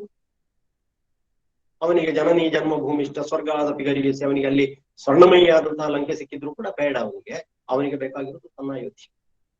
ಒಂದು ತಾಯ್ನಾಡು, ಒಂದು ತಾಯಿ, ಒಂದು ಹೆಂಡತಿ, ಒಂದು ಎಲ್ಲ ಒಂದುಗಳ ಒಟ್ಟು ಬದುಕಿನ ಆಯ್ಕೆ ಕೂಡ ಒಂದು. ಅದೇ ಕೃಷ್ಣನನ್ನು ತಗೊಳ್ಳಿ, ಕೃಷ್ಣ ಹಾಗಲ್ಲ. ಅವ ಬದುಕಿನಲ್ಲಿ ಎರಡೆರಡು ಆಯ್ಕೆಗಳನ್ನು ಇಟ್ಕೊಂಡು, ಅವನಿಗೆ ಊರು ಎರಡು, ದ್ವಾರಕೆ ಉಂಟು ಮತ್ತು ಅವನಿಗೆ ಪ್ರಿಯರಾದ ಹೆಂಡತಿಯರಿಬ್ಬರು, ಎರಡು. ಅವ ಮನುಷ್ಯನಾಗಿ ಅಲ್ಲ, ದೈವಿಕವಾಗಿ ಹುಟ್ಟಿ ಮನುಷ್ಯನಾಗಿ ಬೆಳೆದ. ರಾಮನ ಹಾಗೆ ಕೈತಪ್ಪಿ ಹೋದವ ಅಲ್ಲ. ಇದನ್ನು ನಮಗೆ ರಾಮಾಯಣ ಮತ್ತು ಮಹಾಭಾರತಗಳನ್ನ ಎರಡನ್ನು ಒಟ್ಟಿಗೆ ಇಟ್ಟು ನೋಡುವಾಗ ಗೊತ್ತಾಗ್ತದೆ. ಅಂತಹ ವೈವಿಧ್ಯ ಇರುವಂತಹ, ಅಂದ್ರೆ ಒಂದು ರೀತಿಯಲ್ಲಿ ತೀವ್ರ ಆಸಕ್ತಿಯಿಂದ ಬದುಕನ್ನು ಬದುಕಿದಂತಹ, ಅದು ಕೃಷ್ಣ ಆಗಿರ್ಬೋದು, ದುರ್ಯೋಧನ ಆಗಿರ್ಬೋದು, ಅಲ್ಲಿ ಬರುವ ಪಾತ್ರಗಳು ಕೂಡ ತೀವ್ರವಾದ ಆಸಕ್ತಿಯಿಂದ ಬದುಕನ್ನು ಬದುಕಿದೆ. ಅಂತಹ ಮಹಾಭಾರತವು ಕೂಡ ಒಂದು ನಿರ್ದಿಷ್ಟವಾದ ಉದ್ದೇಶದಿಂದಲೇ ರೂಪುಗೊಂಡಿದೆ. ಕೃಷ್ಣ ಹೇಳ್ತಾನೆ, ಇಡೀ ಮಹಾಭಾರತ ಅದು ಕೃಷ್ಣನ ಕಥೆ. ಹೇಗೆ ಹೋದು ನೋಡಿ, ಆ ಇಡೀ ಮಹಾಭಾರತದ ಉದ್ದೇಶ ಏನು ಅನ್ನೋದಕ್ಕೆ ಅದರ ಕೇಂದ್ರವಾದಂತಹ ಭಗವದ್ಗೀತೆ ಇದೆ. ಆ ಭಗವದ್ಗೀತೆಯ ಕೇಂದ್ರವಾದಂತಹ ಯದಾ ಯದಾ ಹಿ ಧರ್ಮಸ್ಯ ಗ್ಲಾನಿರ್ಭವತಿ, ಯಾವ್ಯಾವಾಗ ಧರ್ಮವು ಗ್ಲಾನಿಯಾಗುತ್ತದೋ, ಯದಾ ಯದಾ ಹಿ ಧರ್ಮಸ್ಯ ಗ್ಲಾನಿರ್ಭವತಿ ಅಧರ್ಮಸ್ಯ ಅಭ್ಯುತ್ಥಾನಂ ಭವತಿ, ಅಧರ್ಮವು ಉಚ್ಛ್ರಾಯಕ್ಕೆ ಇರುತ್ತದೋ ಆಗ ಪರಿತ್ರಾಣಾಯ ಸಾಧೂನಾಂ, ಸಾಧುಗಳಿಗೆ ತ್ರಾಣವನ್ನು ಶಕ್ತಿಯನ್ನು ತುಂಬುವುದಕ್ಕಾಗಿ, ವಿನಾಶಾಯ ಚ ದುಷ್ಕೃತ, ಕೆಟ್ಟದ್ದನ್ನು ಮಾಡುವವರನ್ನು ನಾಶ ಮಾಡುವುದಕ್ಕಾಗಿ, ಪರಿತ್ರಾಣಾಯ ಸಾಧೂನಾಂ ವಿನಾಶಾಯ ಚ ದುಷ್ಕೃತಾಂ ಧರ್ಮ ಸಂಸ್ಥಾಪನಾರ್ಥಾಯ. ನಾವು ಧರ್ಮದ ಅರ್ಥವನ್ನು ಅಲ್ಲಿಂದ ಅವ ಧರ್ಮ ಸಂಸ್ಥಾಪನಾರ್ಥಾಯ ಅಂತ ಹೇಳ್ತಾನೆ. ಯಾವ ಧರ್ಮವನ್ನು? ಹಿಂದೂ ಧರ್ಮವನ್ನು, ಜೈನ ಧರ್ಮವನ್ನು, ವೈಷ್ಣವ ಧರ್ಮವನ್ನು ಅಲ್ಲ, ಮನುಷ್ಯ ಧರ್ಮ. ಧರ್ಮವನ್ನು ಸಂಸ್ಥಾಪನೆ ಮಾಡುವುದಕ್ಕಾಗಿ. ಧರ್ಮದ ಸಂಸ್ಥಾಪನೆ ಅಂದ್ರೆ ಏನು? ಅದು ಪರಿತ್ರಾಣಾಯ ಸಾಧೂನಾಂ ವಿನಾಶಾಯ ದುಷ್ಕೃತಾಂ. ಡೆಫಿನೇಷನ್ ಅಲ್ಲೇ ಕೊಟ್ಟಿರ್ತಾನ. ಸಾಧುಗಳಿಗೆ ಶಕ್ತಿಯನ್ನು ತುಂಬುವುದು ಮತ್ತು ದುಷ್ಕೃತ್ಯಗಳನ್ನು ಮಾಡುವವರನ್ನು ನಾಶ ಮಾಡುವುದು.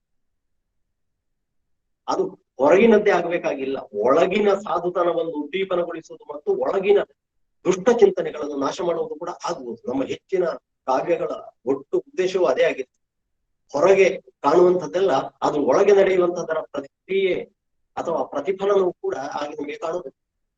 ಏನಿದ್ರು ಅಂತಹ ಒಂದು ಉದ್ದೇಶವನ್ನು ಇಟ್ಕೊಂಡಿದೆ ಇಡೀ ಮಹಾಭಾರತ. ಯಾರ ಮೂಲಕ ಇದು ನಡೀತದೆ ಅಂದ್ರೆ ಇದು ಕೃಷ್ಣನ ಮೂಲಕ. ಹಾಗಾಗಿ ಕೃಷ್ಣ ಯಾರು ಅಂತ ಕೇಳಿದ್ರೆ ಮಹಾಭಾರತದ ಕೇಂದ್ರ. ನಮಗೆ ಗೊತ್ತಿದೆ ಅವನ ಸೂತ್ರ. ಇಲ್ಲಿ ನೋಡಿ, ಒಬ್ಬ ಕವಿಗೆ ವ್ಯಾಸ, ಅವ ಒಬ್ಬನ ಹಲವ ಆ ಚರ್ಚೆ ಬೇರೆ. ಒಬ್ಬ ಕವಿಗೆ ಆತ್ಯಂತಿಕವಾಗಿ ತನ್ನ ಕಾವ್ಯಕ್ಕೆ ಒಂದು ಉದ್ದೇಶವನ್ನು ಇಟ್ಕೊಂಡು ಆ ಉದ್ದೇಶವನ್ನು ಈಡೇರಿಸುವುದಕ್ಕಾಗಿ ಅಥವಾ ಸಾಧಿಸಿ ತೋರಿಸುವುದಕ್ಕಾಗಿ ಅವ ಒಬ್ಬ ಕಾವ್ಯ ನಾಯಕನನ್ನು ಇಟ್ಕೊಂಡಿದ್ದ. ಅಂದ್ರೆ ಪೂರ್ವ ನಿರ್ಧರಿತವಾದಂತಹ ಒಂದು ಉದ್ದೇಶ ಇದೆ, ಅದಕ್ಕೆ ಪೂರಕವಾಗಿ ಬದುಕುವಂತಹ ಒಬ್ಬ ಕಾವ್ಯ ನಾಯಕ ಇದ್ದ. ಆ ಕಾವ್ಯ ನಾಯಕನ ಮೂಲಕ ಅದನ್ನು ಸಾಧಿಸಿ, ಹಾಗೆ ಅದನ್ನು ಸಾಧಿಸಿ ತೋರಿಸುವುದಕ್ಕೆ ಹೊರಡುವಾಗ ಒಂದಷ್ಟು ಬೈ ಪ್ರಾಡಕ್ಟ್ಗಳು ಬರ್ತವೆ. ಒಂದಷ್ಟು ಬೈ ಪ್ರಾಡಕ್ಟ್ಗಳು ಎಷ್ಟೋ ಬಾರಿ ಏನಾಗ್ತದೆ, ನಾವು ಮಹಾಭಾರತವನ್ನು ತೆಗೆದು ನೋಡಿ ಅಥವಾ ಅದರ ಕಥೆ ಏನಾಗ್ತದೆ ಅದರೊಳಗೆ, ಒಂದಷ್ಟು ವೈರುಧ್ಯಗಳು ತುಂಬಿಕೊಂಡಿರ್ತವೆ, ಒಂದಷ್ಟು ಬೈ ಪ್ರಾಡಕ್ಟ್ಗಳು ಹುಟ್ಟಿಕೊಂಡಿರ್ತವೆ.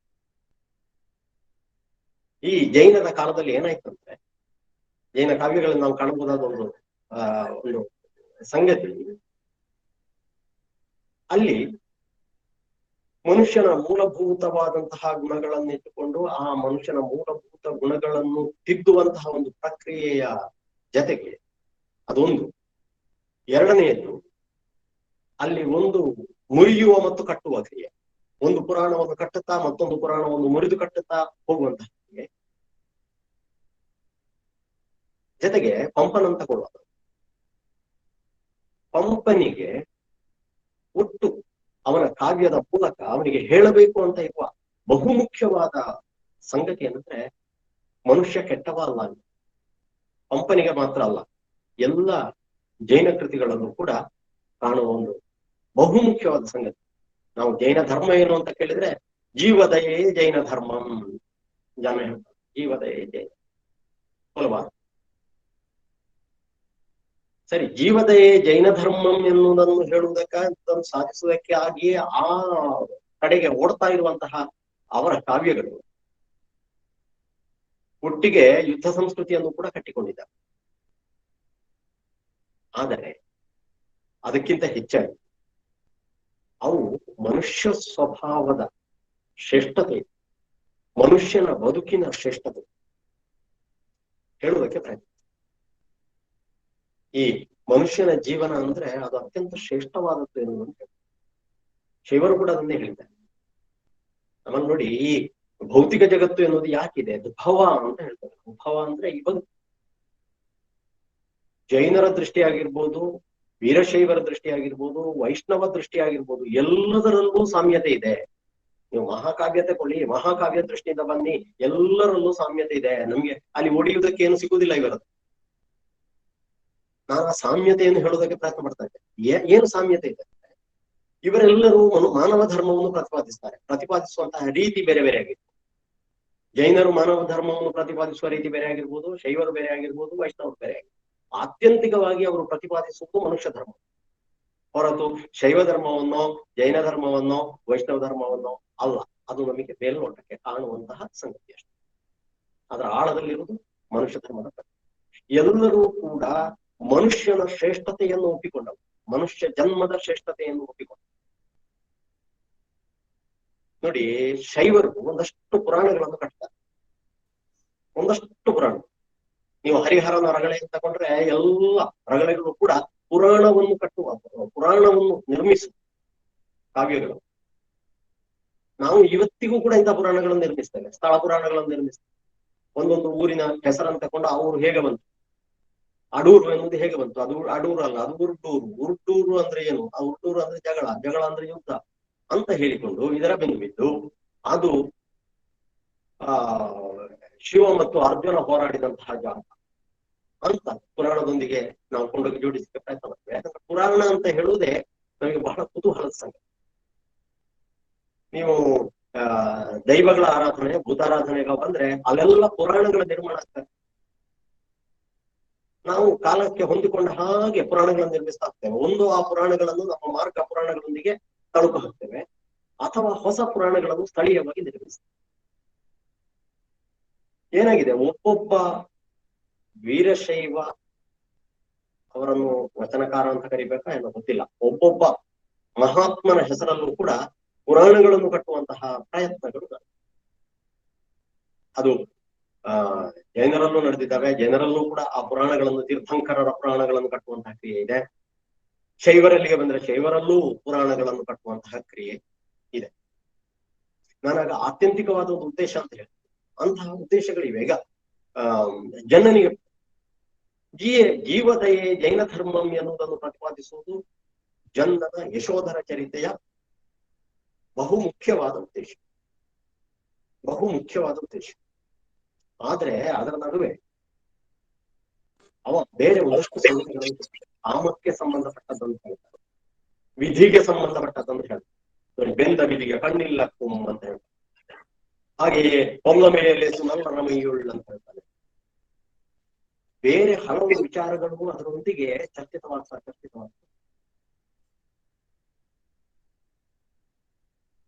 ಇಲ್ಲೆಲ್ಲ ನಾವು ಇನ್ನೊಂದು ಸಂಗತಿ ಅಥವಾ ಅತಿಗೆ ಬಂದು ತಲುಪಿ ಪಂಪ ಭಾರತದಲ್ಲಿ ಹಲವು ಸಂಗತಿಗಳು ಅಥವಾ ಆದಿಪುರಾಣದಲ್ಲಿ ಹಲವು ಸಂಗತಿಗಳು ಅವುಗಳು ಬಂದು ಅತಿಗೆ ತಲುಪುತ್ತವೆ, ತಲುಪಿಸಿಯೇ ತಲುಪಿಸ್ತಾರೆ. ಅತಿಗೆ ತಂದು ತಲುಪಿಸುವುದಕ್ಕಿರುವಂತಹ ಉದ್ದೇಶ. ಈಗ ಕಾಮ ಎನ್ನುವುದನ್ನು ಕಾಮದ ಅತಿಗೆ ತಂದು ತಲುಪಿಸಿದ್ದಾರೆ ಜನ. ಈ ಒಂದು ಅತಿಗೆ ತಂದು ತಲುಪಿಸುವ ಮೂಲಕ ಅದು ಅಲ್ಲ ಅಂತ ಪ್ರತಿಪಾದಿಸ, ಅದು ಅಲ್ಲ ಅಂತ ಪ್ರತಿಪಾದಿಸ. ಮನಸ್ಸಿನಲ್ಲಿ ಹಿಂಸೆಯನ್ನು ಮಾಡಿದ ಸಂಕಲ್ಪ ಹಿಂಸೆ ಅಂತ ಕರೀತಾರೆ. ಮನಸ್ಸಿನಲ್ಲಿ ಸಂಕಲ್ಪ ಹಿಂಸೆಯನ್ನು ಮಾಡಿದ, ಕೋಳಿಯನ್ನು ಕಡಿಲಿಲ್ಲ, ಕೋಳಿಯನ್ನು ಕಡಿಯುತ್ತೇನೆ ಅಂತ ಮನಸ್ಸಿನಲ್ಲಿ ಸಂಕಲ್ಪ ಹಿಂಸೆಯನ್ನು ಮಾಡಿಕೊಂಡದ್ದು ಮಾತ್ರ, ಸಂಕಲ್ಪ ಹಿಂಸೆಯನ್ನು ಮಾತ್ರವೇ ಮಾಡಿದಂತಹ ಯಶೋ ಅವ 7 ಜನ್ಮಗಳಲ್ಲಿ ಪಡುವಂತಹ ಅತ್ಯಂತ ಭೀಕರವಾದ ಹೇಸಿಗೆಯನ್ನು ಹುಟ್ಟಿಸುವಂತಹ ಪಾಡುಗಳು, ಈ ಎಲ್ಲ ಪಾಡುಗಳ ಮೂಲಕ ಅದು ಅತಿಗೆ ತಲುಪುತ್ತದೆ. ನಮಗೆ ಯಾವ ದೃಷ್ಟಿಯಿಂದಲೂ ಕೂಡ ಅದನ್ನು ಸಹಿಸ್ಲಿಕ್ಕೆ ಸಾಧ್ಯ ಆಗದ ಒಂದು ನೆಲೆಗೆ ಬಂತ. ಯಾಕಂದ್ರೆ ಸಂಕಲ್ಪ ಹಿಂಸೆ ಮಾಡಬಾರದು ಅಂತ ಕಂಪನೋ ರನ್ನನೋ ಯುದ್ಧವನ್ನು ಅತ್ಯಂತ ತೀವ್ರವಾಗಿ ವರ್ಣಿಸುವ ಮೂಲಕ ಇಲ್ಲಿ ಪರಾಕ್ರಮ ಎನ್ನುವ ಶಬ್ದದಲ್ಲೇ ಪರ ಆಕ್ರಮ, ಇನ್ನೊಬ್ಬನನ್ನು ಆಕ್ರಮಿಸುವುದು ಎನ್ನುವ ಅರ್ಥ. ನಾವು ನಮ್ಮಷ್ಟಕ್ಕೆ ಬದುಕುವುದಲ್ಲ, ಇನ್ನೊಬ್ಬನ ಮೇಲೆ ಆಕ್ರಮಿಸುವುದು. ಒಬ್ಬ ಮನುಷ್ಯ ಅವನ ನೆಲೆಗಿಂತ ಆಚೆಗೆ, ಅಂದ್ರೆ ಅವನ ಉದ್ಧಾರದ ದಾರಿಯಲ್ಲ, ಅದನ್ನು ಬಿಟ್ಟು ಆ ಕಡೆಗೆ ಹೋಗುವುದರಿಂದ ಆಗುವಂತಹ ಹಿಂಸೆಯು ಕೂಡ ಅಂತ ಇನ್ನೊಂದು ಕಡೆಗೆ ಹೋಗುವಾಗ ಆಗುವಂತಹ ದುರಂತಗಳ ತೀವ್ರತೆಯನ್ನು ಚಿತ್ರಿಸುವುದಕ್ಕಾಗಿ ಅಲ್ಲಿ ಬರುವಂತಹ ಯುದ್ಧಗಳು ಅವು ಯುದ್ಧವನ್ನು ಹೇಳುವುದಕ್ಕೆ ಅಥವಾ ಯುದ್ಧವನ್ನು ಪ್ರತಿಪಾದಿಸುವುದಕ್ಕೆ ಬರುವಂತಹ ಯುದ್ಧಗಳಲ್ಲ. ಯುದ್ಧವನ್ನು ಪ್ರತಿಪಾದಿಸುವುದರ ಮೂಲಕ ಯುದ್ಧ ವಿರೋಧಿಯಾದಂತಹ ನಿಲುವಿಗೆ ಬಂದು ತರುವುದಕ್ಕೆ ಅಥವಾ ಯುದ್ಧ ವಿರೋಧಿಯಾದಂತಹ ನಿಲುವುಗಳನ್ನು ಪ್ರತಿಪಾದಿಸುವುದು. ಇದನ್ನು ನಾನು ಹೇಳುದು ವೈರುಧ್ಯಗಳು. ಈ ವೈರುಧ್ಯಗಳನ್ನು ಒಂದು ಕಡೆ ತಂದು ನಿಲ್ಲಿಸುವುದು ವಿರುದ್ಧ ಹೇಳುವುದಕ್ಕಿರುವುದು ಒಂದು, ಹೇಳುವುದು ಇನ್ನೊಂದು, ಮತ್ತು ಆ ಇನ್ನೊಂದನ್ನು ಹೇಳುವುದರ ಮೂಲಕ ನನಗೆ ನಿಜವಾಗಿಯೂ ಏನನ್ನು ಹೇಳಬೇಕಾಗಿತ್ತೋ ಅದನ್ನು ಸಾಧಿಸುವಂತಹ ಒಂದು ಕ್ರಮ. ಅದು ನಮ್ಮ ಎಲ್ಲ ಕಾವ್ಯಗಳಲ್ಲೂ ಸಾಮಾನ್ಯವಾಗಿ ಕಂಡುಬರುವಂತಹ ಒಂದು ಸಂಗತಿ. ಇಲ್ಲೆಲ್ಲ ನಾನು ಮೊದಲು ಹೇಳಿದಾಗೆ ಎರಡು ಇದೆ. ಎರಡು ಎನ್ನುವಂಥದ್ದು ಈಗ ಕಾಮ ಅಂತ ಹೇಳುವಾಗ ಅದರ ಜೊತೆಗೆ ವಿರಕ್ತಿ ಇದೆ, ಯುದ್ಧ ಅಂತ ಹೇಳುವಾಗ ಅದರೊಟ್ಟಿಗೆ ಶಾಂತಿ ಇದೆ, ಹುಟ್ಟು ಅಂತ ಹೇಳುವಾಗ ಅದರೊಟ್ಟಿಗೆ ಸಾವು ಕೂಡ ಇದೆ. ಎಲ್ಲ ಪರಸ್ಪರ ವಿರುದ್ಧವಾದಂತಹ ಸಂಗತಿಗಳು ಒಂದರೊಟ್ಟಿಗೆ ಒಂದು ಇರ್ತವೆ. ಇದೆಲ್ಲ ಒಟ್ಟಾಗಿ ಮಾಡುವುದೇನಂದ್ರೆ ಮನುಷ್ಯನನ್ನು ಶುದ್ಧೀಕರಿಸುವಂತಹ ಪ್ರಯತ್ನ, ಮನುಷ್ಯನನ್ನು ಶುದ್ಧೀಕರಿಸುವಂತಹ ಪ್ರಯತ್ನ. ಈ ಅತಿಗೆ ತಂದು ನಿಲ್ಲಿಸುವುದು ಕೂಡ ಅದೇ ಕಾರಣ. ಈ ಹಿಂಸೆಯನ್ನು ಹೇಳುವ ಮೂಲಕ ಅಹಿಂಸೆಯನ್ನು, ಪರಾಕ್ರಮವನ್ನು ಹೇಳುವ ಮೂಲಕ ಹಿಂಸೆಯನ್ನು, ಭೋಗವನ್ನು ಹೇಳುವ ಮೂಲಕ ವೈರಾಗ್ಯವನ್ನು, ಕಾಮವನ್ನು ಹೇಳುವ ಮೂಲಕ ವೈರಾಗ್ಯವನ್ನು ನೋಡಿ. ಆ ಭೋಗದ ಒಳಗಿನಿಂದ ವೈರಾಗ್ಯ, ಭರತೇಶ ವೈಭವದಲ್ಲಿ ಭೋಗದ ಒಳಗಿನಿಂದ ವೈರಾಗ್ಯ ಮೂಲತಃ ಪಂಪನಿಂದ ಬಂದು ಎಷ್ಟು ಚಂದಕ್ಕೆ ನಮಗೆ ತಂದು ನಿಲ್ಲಿಸ್ಲಿಕ್ಕೆ ಆಗ್ತದೆ. ಇದು ನಮ್ಮ ಒಟ್ಟು ಕಾವ್ಯ ಪರಂಪರೆಯಲ್ಲಿರುವ ಒಂದು ಸಾಮಾನ್ಯವಾದಂತಹ ಅಂಶ. ನೀವು ಶೈವ ಧರ್ಮಕ್ಕೆ ನಾವು ಬಂದರೂ ಕೂಡ ಮತ್ತೆ ಅದೇ ಬೈನರಿ ಸಿಸ್ಟಮ್ ಅನ್ನು ನಾವು ಕಾಣ್ತೀವಿ ನೋಡಿ. ಅಲ್ಲಿ ಒಂದು ಅನುಭವ, ಒಂದು ಅನುಭಾವ, ಒಂದು ಸ್ಥಾವರ, ಒಂದು ಜಂಗಮ, ಒಂದು ಒಳಗು, ಒಂದು ಹೊರಗು, ಒಂದು ಜ್ಞಾನ, ಒಂದು ಕರ್ಮ, ಒಂದು ನಾದ, ಒಂದು ಶಬ್ದ, ಒಂದು ಸ್ವ, ಒಂದು ಪರ. ಇವೆಲ್ಲವೂ ಇಲ್ಲಿ ಬರುವ ಸ್ಥಾವರ ಮತ್ತು ಜಂಗಮ. ಇದು ಹರಿಶ್ಚಂದ್ರ ಕಾವ್ಯದಲ್ಲೂ ಇನ್ನೊಂದು ರೀತಿ ಇರ್ತದೆ. ನಡೆವರೆಡಹದೆ ಕುಳಿತಾರೆಡಬಹುದು. ಹೇಳುವ ಸಂದರ್ಭ ಬೇರೆ ಆದ್ರೂ ಕೂಡ ನಡೆಯುವುದು ಮತ್ತು ಕುಳಿತುಕೊಳ್ಳುವುದು, ಚಲನೆ ಇರುವಂಥದ್ದು ಮತ್ತು ಚಲನೆ ಇಲ್ಲದ್ದು. ಹಿಂದೆ ದೇವರು ಯಾರು ಅಂತ ಕೇಳಿದ್ದಕ್ಕೆ ನಮ್ಮ ಕೇನೋಪನಿಷತ್ತು ಅಂತ ಒಂದು, ಕೇನೋಪನಿಷತ್ನಲ್ಲಿ ಒಂದು ಮಾತು, ತೇನ ವಿನ ತೃಣಮಪಿ ನ ಚಲ. ಅದು ಕೇನ ಎನ್ನುವುದಕ್ಕೆ ತೇನ ಎನ್ನುವುದು ತರ. ಅವನಿಲ್ಲದೆ ತೃಣಮಪಿ ಹುಲ್ಲು ಕೂಡ ಚಲಿಸುವುದಿಲ್ಲ. ಯಾರವ ಅಂತ ಕೇಳಿದ್ದಕ್ಕೆ ಇವ ಆಗಿರ್ಬೋದಾ ದೇವರ ನಾಮ ರೂಪ ಕ್ರಿಯೆ ಇತ್ಯಾದಿಗಳನ್ನು ಪತ್ತೆ ಹಚ್ಚುವುದಕ್ಕೆ ಪ್ರಯತ್ನ ಪಡ್ತಾ ನೇತಿ ಇದಲ್ಲ ಅಂತ ಹೇಳ್ತಾ ಇದು ಯಾವುದು ಅಲ್ಲ, ಯಾವುದು ಅಲ್ಲದ್ದು ಯಾವುದಿದೆ ಅದು ದೇವರು ಎನ್ನುವ ತೀರ್ಮಾನಕ್ಕೆ ತಲುಪುವ ಒಂದು ಸಂದರ್ಭದಲ್ಲಿ ನಾವು ಕಾಣ್ತೀವಿ. ಯಾವುದು ಅಲ್ಲದ್ದು ಯಾವುದಿದೆಯೋ ಅದು ದೇವರು. ನಚಿಕೇತ ಪ್ರಶ್ನೆ ಕೇಳಿದ, ಯಾವ ವಿದ್ಯೆಯನ್ನು ಕಲ್ತ್ರೆ ಎಲ್ಲ ವಿದ್ಯೆಯನ್ನು ಕಲ್ತ ಹಾಗಾಗ್ತದ, ಆ ವಿದ್ಯೆಯನ್ನು ಕಲಿಸುವ.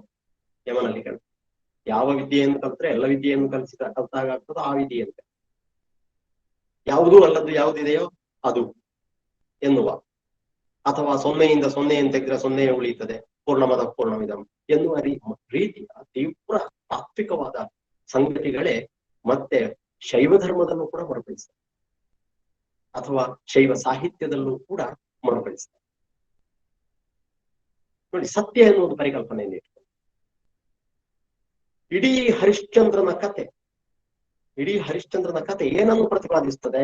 ಹರಿಶ್ಚಂದ್ರನಿಗೆ ನಾನು ಮೊದಲೇ ಹೇಳಿದ ಹಾಗೆ, ಇವನಿಗೆ ರಾಘವಂಕನಿಗೆ ಹರಿಶ್ಚಂದ್ರ ಕಾವ್ಯವನ್ನು ಬರೀಬೇಕಾಗಿದ್ರೆ ಅವನಿಗೆ ಅವನದ್ದೇ ಆದಂತಹ ಒಂದು ತರ್ಕ ಇತ್ತು.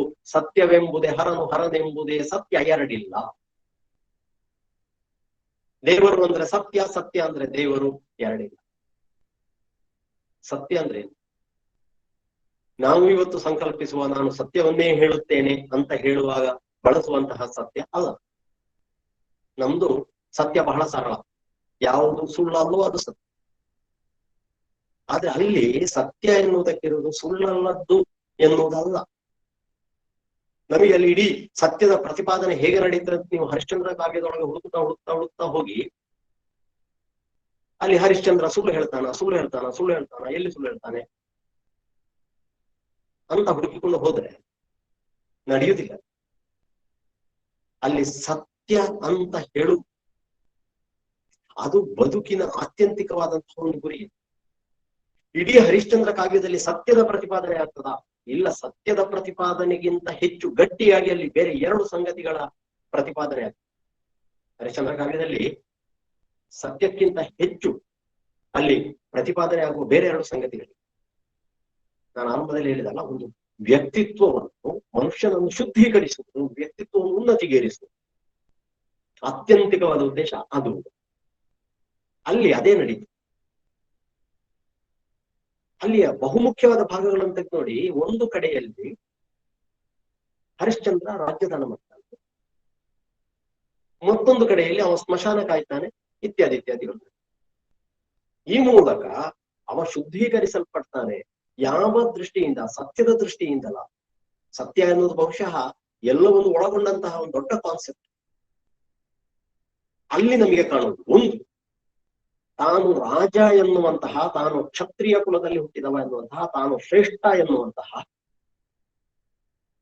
ಅವ ಏನು ಬಹುಸುವರ್ಣ ಯಾಗವನ್ನು ಮಾಡುವುದು, ತಾನು ಶ್ರೀಮಂತ ಎನ್ನುವಂತಹ, ದಾನ ಮಾಡುವ ಮೂಲಕ ಅವ ತಾನು ಶ್ರೀಮಂತ ಎನ್ನುವುದನ್ನು ಸ್ಥಾಪಿಸ್ತಾ ಇರ್ತಾನೆ. ಅವನ ಆ ಶ್ರೀಮಂತಿಕೆ ಅಥವಾ ಅವನ ಶ್ರೇಷ್ಠತೆ, ಅವನ ಕುಲದ ಪ್ರಜ್ಞೆಯನ್ನು ನಾಶ ಮಾಡುವಂತಹ ಕೆಲಸ ಅಲ್ಲಿ ನಡೆಯುತ್ತೆ. ಒಂದವನ ಅಧಿಕಾರದ ದರ್ಪವನ್ನು ನಾಶ ಮಾಡುವುದು, ಇನ್ನೊಂದವನ ಕುಲದ ಪ್ರಜ್ಞೆಯನ್ನು ನಾಶ. ಸತ್ಯದ ಪ್ರತಿಪಾದನೆಗೆ ಹೊರಡುವ ಮೂಲಕ ಆ ಸತ್ಯದ ಒಳಗೆ ಕುಳಿತುಕೊಳ್ಳಬಹುದಾದ, ಸತ್ಯ ಅಂತ ಹೇಳುವುದು ಒಟ್ಟು ಮನುಷ್ಯನನ್ನು ಶುದ್ಧೀಕರಿಸುವ ಕ್ರಿಯೆ, ಆತ್ಯಂತಿಕವಾದಂತಹ ಒಂದು ರಿಸಲ್ಟ್ ಅದು. ಅದಕ್ಕೆ ಸಂಬಂಧಪಟ್ಟ ಹಾಗೆ ಇರುವ ಬಹುಮುಖ್ಯವಾದ ಎರಡು ಸಂಗತಿಗಳು ನಮ್ಮೊಳಗಿರುವಂತಹ ಅಹಂಕಾರ. ಅದು ಕುಲದ ಅಹಂಕಾರ, ಅದು ಹಣದ ಅಹಂಕಾರ, ಅದು ಅಧಿಕಾರದ ಅಹಂಕಾರ. ಅದನ್ನು ಮುರಿಯುವಂತಹ ಕ್ರಿಯೆ ಅಲ್ಲಿ ನಡೀತು. ಈ ಮುಂದೆ ಈ ಮಹಾಕಾವ್ಯ ಪರಂಪರೆಯಲ್ಲಿ ಬಂದರೂ ಕೂಡ ಇಂಥದ್ದೇ ಸಂಗತಿಗಳು ಮತ್ತೆ ಮತ್ತೆ ಮರುಕಳಿಸ್ತಾರೆ. ಈ ಮಹಾಕಾವ್ಯಗಳಿಂದ ನೋಡಿ, ಪುರಾಣವನ್ನು ಛಿದ್ರೀಕರಿಸಿ ಪುನಃ ಕಟ್ಟು, ಡಿಸ್ಟ್ರಕ್ಚರಿಂಗ್ ಅಂಡ್ ರೀಸ್ಟ್ರಕ್ಚರಿಂಗ್. ಈ ಪ್ರಕ್ರಿಯೆ ಎಷ್ಟು ಚಂದಕ್ಕೆ ಈ ಪ್ರಕ್ರಿಯೆ ನಡೀತದೆ. ನೀವು ಪಂಪ ಭಾರತ ಅಂತ ಓದುವಂತಹ ಭಾರತ, ಅದು ವೈದಿಕ ಭಾರತವನ್ನು ಮುರಿದು ಕಟ್ಟಿದಂತಹ ಭಾರತ. ವೈದಿಕ ಮಹಾಭಾರತವನ್ನು ಮುರಿದು ಕಟ್ಟಿ, ನಾನಾಗ್ಲೇ ಹೇಳಿದೆ, ಮನುಷ್ಯರು ಕೆಟ್ಟವರಲ್ಲ ಅಂತ ಪ್ರತಿಪಾದಿಸುವ ಪಂಪನ ಪ್ರಜ್ಞೆ ಅಥವಾ ಜೈನರ ಪ್ರಜ್ಞೆ ಅಲ್ಲಿ ಎಷ್ಟು ಚೆನ್ನಾಗಿ ಕೆಲಸ ಮಾಡ್ತದೆ ಅಂದ್ರೆ, ಅಲ್ಲಿ ದುರ್ಯೋಧನನನ್ನು ತುಂಬಾ ಉದಾತ್ತನನ್ನಾಗಿ ರೂಪಿಸ. ಉದಾತ್ತ ಎನ್ನುವುದು ನಾವು ಈಗಾಗಲೇ ಕಲಿತ ಪರಿಭಾಷೆಯ ಉದಾತ್ತತೆ ಅಲ್ಲ, ಬದಲಾಗಿ ತಾರ್ಕಿಕವಾಗಿ. ಮಹಾಭಾರತದಲ್ಲಿ ದುರ್ಯೋಧನ ಒಂದು ಮಾತು ಹೇಳ್ತಾನೆ ಕೃಷ್ಣ ಸಂಧಾನದ ಸಂದರ್ಭ. ಕೃಷ್ಣ ಸಂಧಾನಕ್ಕಾಗಿ ಕರೆ ಕೊಡ್ತಾ, ನೋಡು ನೀನ್ ಹೀಗೆಲ್ಲ ಮಾಡುದು ಅಧರ್ಮ ಅಂತ, ಸರಿಯಲ್ಲ ಅಂತ ಹೇಳುವಾಗ ದುರ್ಯೋಧನ ಉತ್ತರ ಕೊಡ್ತಾನೆ, ಜಾನಾಮಿ ಧರ್ಮಂ ನಚಮೇ ಪ್ರವೃತ್ತಿ, ಜಾನಾಮ್ಯ ಧರ್ಮಂ ನಚಮೇ ನಿವೃತ್ತಿ, ಕೇನಾಪಿ ದೇವೇನ ಹೃದಯ ಸ್ಥಿತೇನ ಯಥಾ ನಿಯುಕ್ತೋಸ್ಮಿ ತಥಾ ಕರೋಮಿ. ಜಾನಾಮಿ ಧರ್ಮಂ, ಕೃಷ್ಣ ನೀನ್ ನನಗೆ ಧರ್ಮವನ್ನು ಉಪದೇಶಿಸಬೇಕಾದ್ದಿಲ್ಲ, ನನಗೆ ಧರ್ಮ ಏನು ಅಂತ ಗೊತ್ತಿದೆ. ಜಾನಾಮಿ ಧರ್ಮಂ, ಆದರೆ ನಚಮೇ ಪ್ರವೃತ್ತಿ, ಆ ಧರ್ಮದಲ್ಲಿ ಪ್ರವರ್ತಿಸುವಂತಹ ಇಚ್ಛೆ ನನಗಿಲ್ಲ, ನಾನು ಆ ಧರ್ಮದಲ್ಲಿ ಪ್ರವರ್ತಿಸುವುದಿಲ್ಲ. ಬಹಳ ಸ್ಪಷ್ಟ.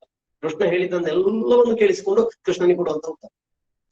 ಜಾನಾಮಿ ಅಧರ್ಮಂ, ನನಗೆ ಅಧರ್ಮ ಏನು ಅಂತ ಗೊತ್ತಿದೆ, ನೀನು ಹೇಳಿಕೊಡ್ಬೇಕಾದ್ದಿಲ್ಲ. ಆದರೆ ನಚಮೇ ನಿವೃತ್ತಿ, ನನಗೆ ಅದರಿಂದ ಬಿಡುಗಡೆ ಇಲ್ಲ. ನಿವೃತ್ತಿ ಅಂದ್ರೆ ಬಿಡುಗಡೆ ಅಂತ, ಬಿಡುಗಡೆ ಇಲ್ಲ ಅಂದ್ರೆ ನಾನು ಅದರಿಂದ ಬಿಡುಗಡೆ ಪಡೆಯುವುದಕ್ಕೆ, ಹೊರಗೆ ಬರುವುದಕ್ಕೆ ಇಚ್ಛಿಸುವುದಿಲ್ಲ. ಸರಿ, ಇದು ಇನ್ನೂ ಎರಡು ಗೆರೆಗಳು ಶ್ಲೋಕದ್ದು ಬಾಕಿ ಇದ್ದಾರೆ. ಅದರಲ್ಲಿ ಹೇಳ್ತಾನೆ, ಕೇನಾಪಿ ದೇವೇನ ಹೃದಯ ಸ್ಥಿತೇನ ಯಥಾ ನಿಯುಕ್ತೋಸ್ಮಿ ತಥಾ ಕರೋಮಿ. ಯಾವನೋ ಒಬ್ಬ ದೇವರು ನನ್ನ ಹೃದಯದಲ್ಲಿದ್ದಾನೆ, ಕೃಷ್ಣ ನೀನಲ್ಲ. ನೀನು ಪಾಂಡವರಿಗೆ ದೇವರಾಗಿರ್ಬೋದು, ನೀನು ಹೊರಗಿರುವ ದೇವರು. ನೋಡಿ, ಹೊರಗೆ ಮತ್ತು ಒಳಗೆ ಅನ್ನುವಂಥ, ನೀನು ಹೊರಗಿರುವ ದೇವರು, ಒಳಗಿರುವ ಒಬ್ಬ ದೇವರಿದ್ದಾನೆ, ಆತ್ಮಸಾಕ್ಷಿ.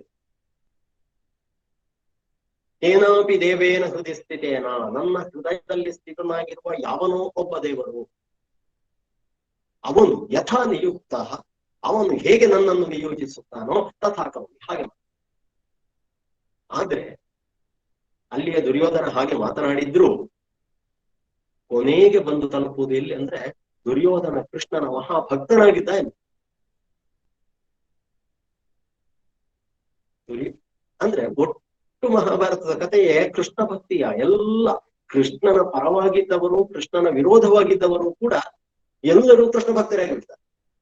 ನೀವು ರಾಮಾಯಣದ ಕಥೆಯಲ್ಲಿ ನೋಡಿ, ವಾಲಿ ವಧೆಯನ್ನು, ವಾಲಿಯನ್ನು ಕೊಂದ ವಾಲಿ ಕೃಷ್ಣನ ಮಹಾಭಕ್ತ.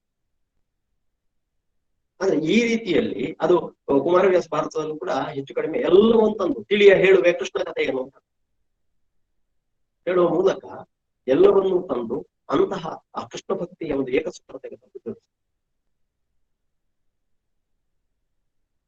ಒಂದು ರೀತಿಯಲ್ಲಿ ಈ ವಚನಗಳು ಮತ್ತು ಕೀರ್ತನೆಗಳು ಹೆಚ್ಚು ಕಡಿಮೆ ಒಂದೇ ಮಾತಿದೆ. ಎರಡರ ಉದ್ದೇಶವೂ ಒಂದೇ. ಈಗಾಗಲೇ ನಾನು ಹೇಳಿದಾಗ ಮನುಷ್ಯನನ್ನು ಉನ್ನತೀಕರಿಸಿ, ನಾವು ಅದರಲ್ಲಿ ಸಾಮಾಜಿಕತೆ ಇದೆ, ಸಾಮಾಜಿಕ ಕಾಳಜಿ ಇದೆ, ಇನ್ನೊಂದಿದೆ, ಮತ್ತೊಂದಿದೆ ಎಲ್ಲ ಹೇಳ್ಬೋದು. ನಾವು ಅದರಲ್ಲಿ ಹುಡುಕ್ಬೋದು, ತೆಗಿಬಹುದು, ಸಿಗ್ತದೆ. ಆದ್ರೆ ಅಲ್ಲಿರುವಂತಹ ಸಾಮಾಜಿಕವಾದ ಒಂದೊಂದು ಸಂಗತಿ, ಈಗ ಪಂಪ ಭಾರತದಲ್ಲೇ ಬರ್ತದಲ್ಲ ಜಾತಿಯ ಬಗ್ಗೆ ನೋಡಿ, ಜಾತಿ ಮತ್ತು ಕುಲ ಎನ್ನುವ ಎರಡು ಶಬ್ದಗಳಿದ್ದಾವೆ. ನಾವು ತುಂಬಾ ಎಚ್ಚರಿಕೆಯಿಂದ ಹೋಗ್ಬೇಕಾದ್ರೆ ಮನುಷ್ಯ ಜಾತಿ ತಾನೊಂದೇ ವಲಂ, ಅಲ್ಲಿ ಜಾತಿ ಎನ್ನುವ ಶಬ್ದವನ್ನು ಉಪಯೋಗಿಸಿ. ಜಾತಿ ಎನ್ನುವುದಕ್ಕೆ ಸ್ಪೀಷಿಸ್ ಎನ್ನುವ, ನಾವು ಮನುಷ್ಯ ಜಾತಿ ನಿಜ, ನಾವು ಒಂದೇ ವಲಂ.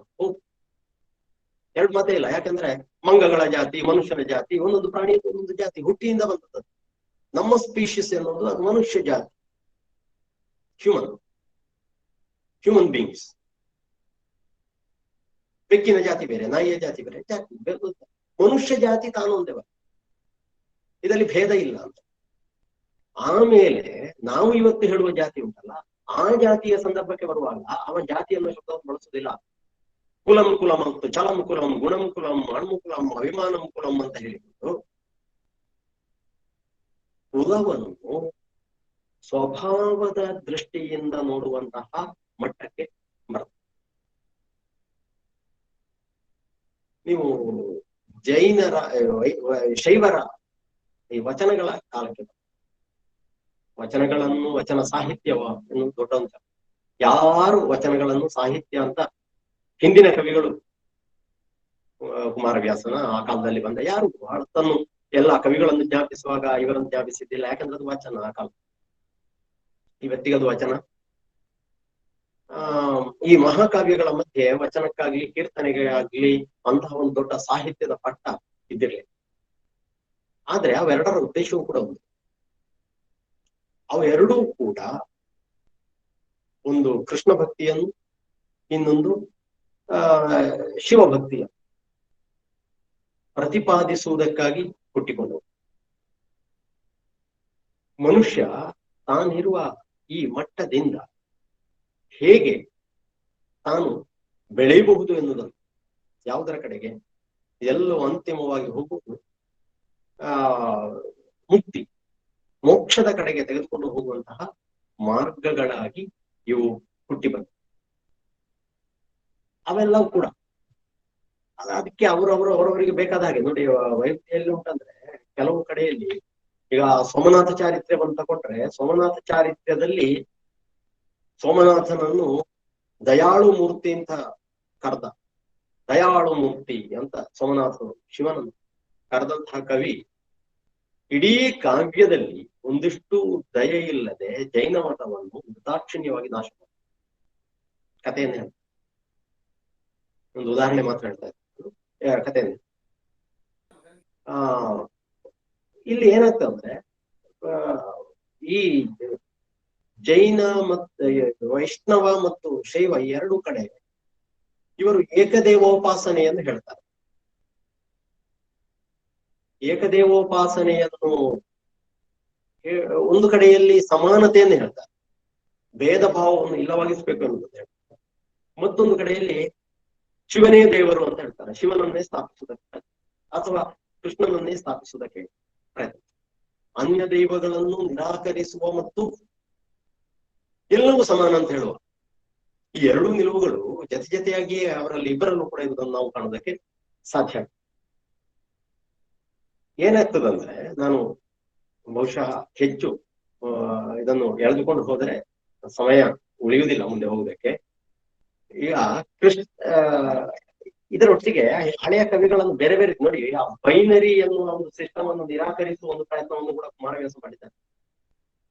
ಕುಮಾರವ್ಯಾಸ ಹೇಳ್ತಾನಲ್ಲ, ತನ್ನ ಕಾವ್ಯ ಹೇಗೆ ಅಂತ, ಕಾವ್ಯದ ಬಗ್ಗೆ ತನ್ನ ಬಗ್ಗೆ ತಾನು ಹೇಳ್ತಾ, ತಾನು ಮಹಾಶ್ರೇಷ್ಠ ಅನ್ನೋದನ್ನು ಹೇಳ್ತಾ, ಏನು ಕುಣಿಸಿ ನಗನೆ ಅಂತ ಹೇಳ್ತಾ, ಅಲ್ಲಿ ನಾನು ಕೇವಲ ಸೂಚಿಸಿ ಬಿಡ್ತೇನೆ. ಅಲ್ಲಿ ನಾವು ಯೋಚಿಸಬೇಕಾದ ಕೆಲವು ಅಂಶಗಳು. ಒಂದು, ಅರಸುಗಳಿಗಿದು ವೀರ, ದ್ವಿಜರಿಗೆ ಪರಮವೇದದ ಸಾರ, ಮಂತ್ರಿ ಜನಕ್ಕೆ ಬುದ್ಧಿಗುಣ, ವಿರಹಿಗಳ ಶೃಂಗಾರ, ಇದೆಲ್ಲವನ್ನೂ ನಾನು ಒಂದೇ ಕಾವ್ಯದ ಒಳಗೆ ತರ್ತೇನೆ ಅಂತ ಕುಮಾರವ್ಯಾಸ ಹೇಳ್ತಾನೆ. ಅಷ್ಟು ತಾಕತ್ತು ತನಗೆ ಉಂಟು ಅಂತ ಹೇಳ್ತಾನೆ. ಅಷ್ಟು ತಾಕತ್ತು ತನಗೆ ಉಂಟು ಅಂತ ಹೇಳುವ ಕುಮಾರವ್ಯಾಸ ಇಂಡೈರೆಕ್ಟ್ಲಿ ತನ್ನ ಹಳೆಯ ಪರಂಪರೆಯನ್ನು ನಿರಾಕರಿಸ್ತಾನೆ. ನಮ್ಮಲ್ಲಿ ಇನ್ನೊಂದು ದೊಡ್ಡ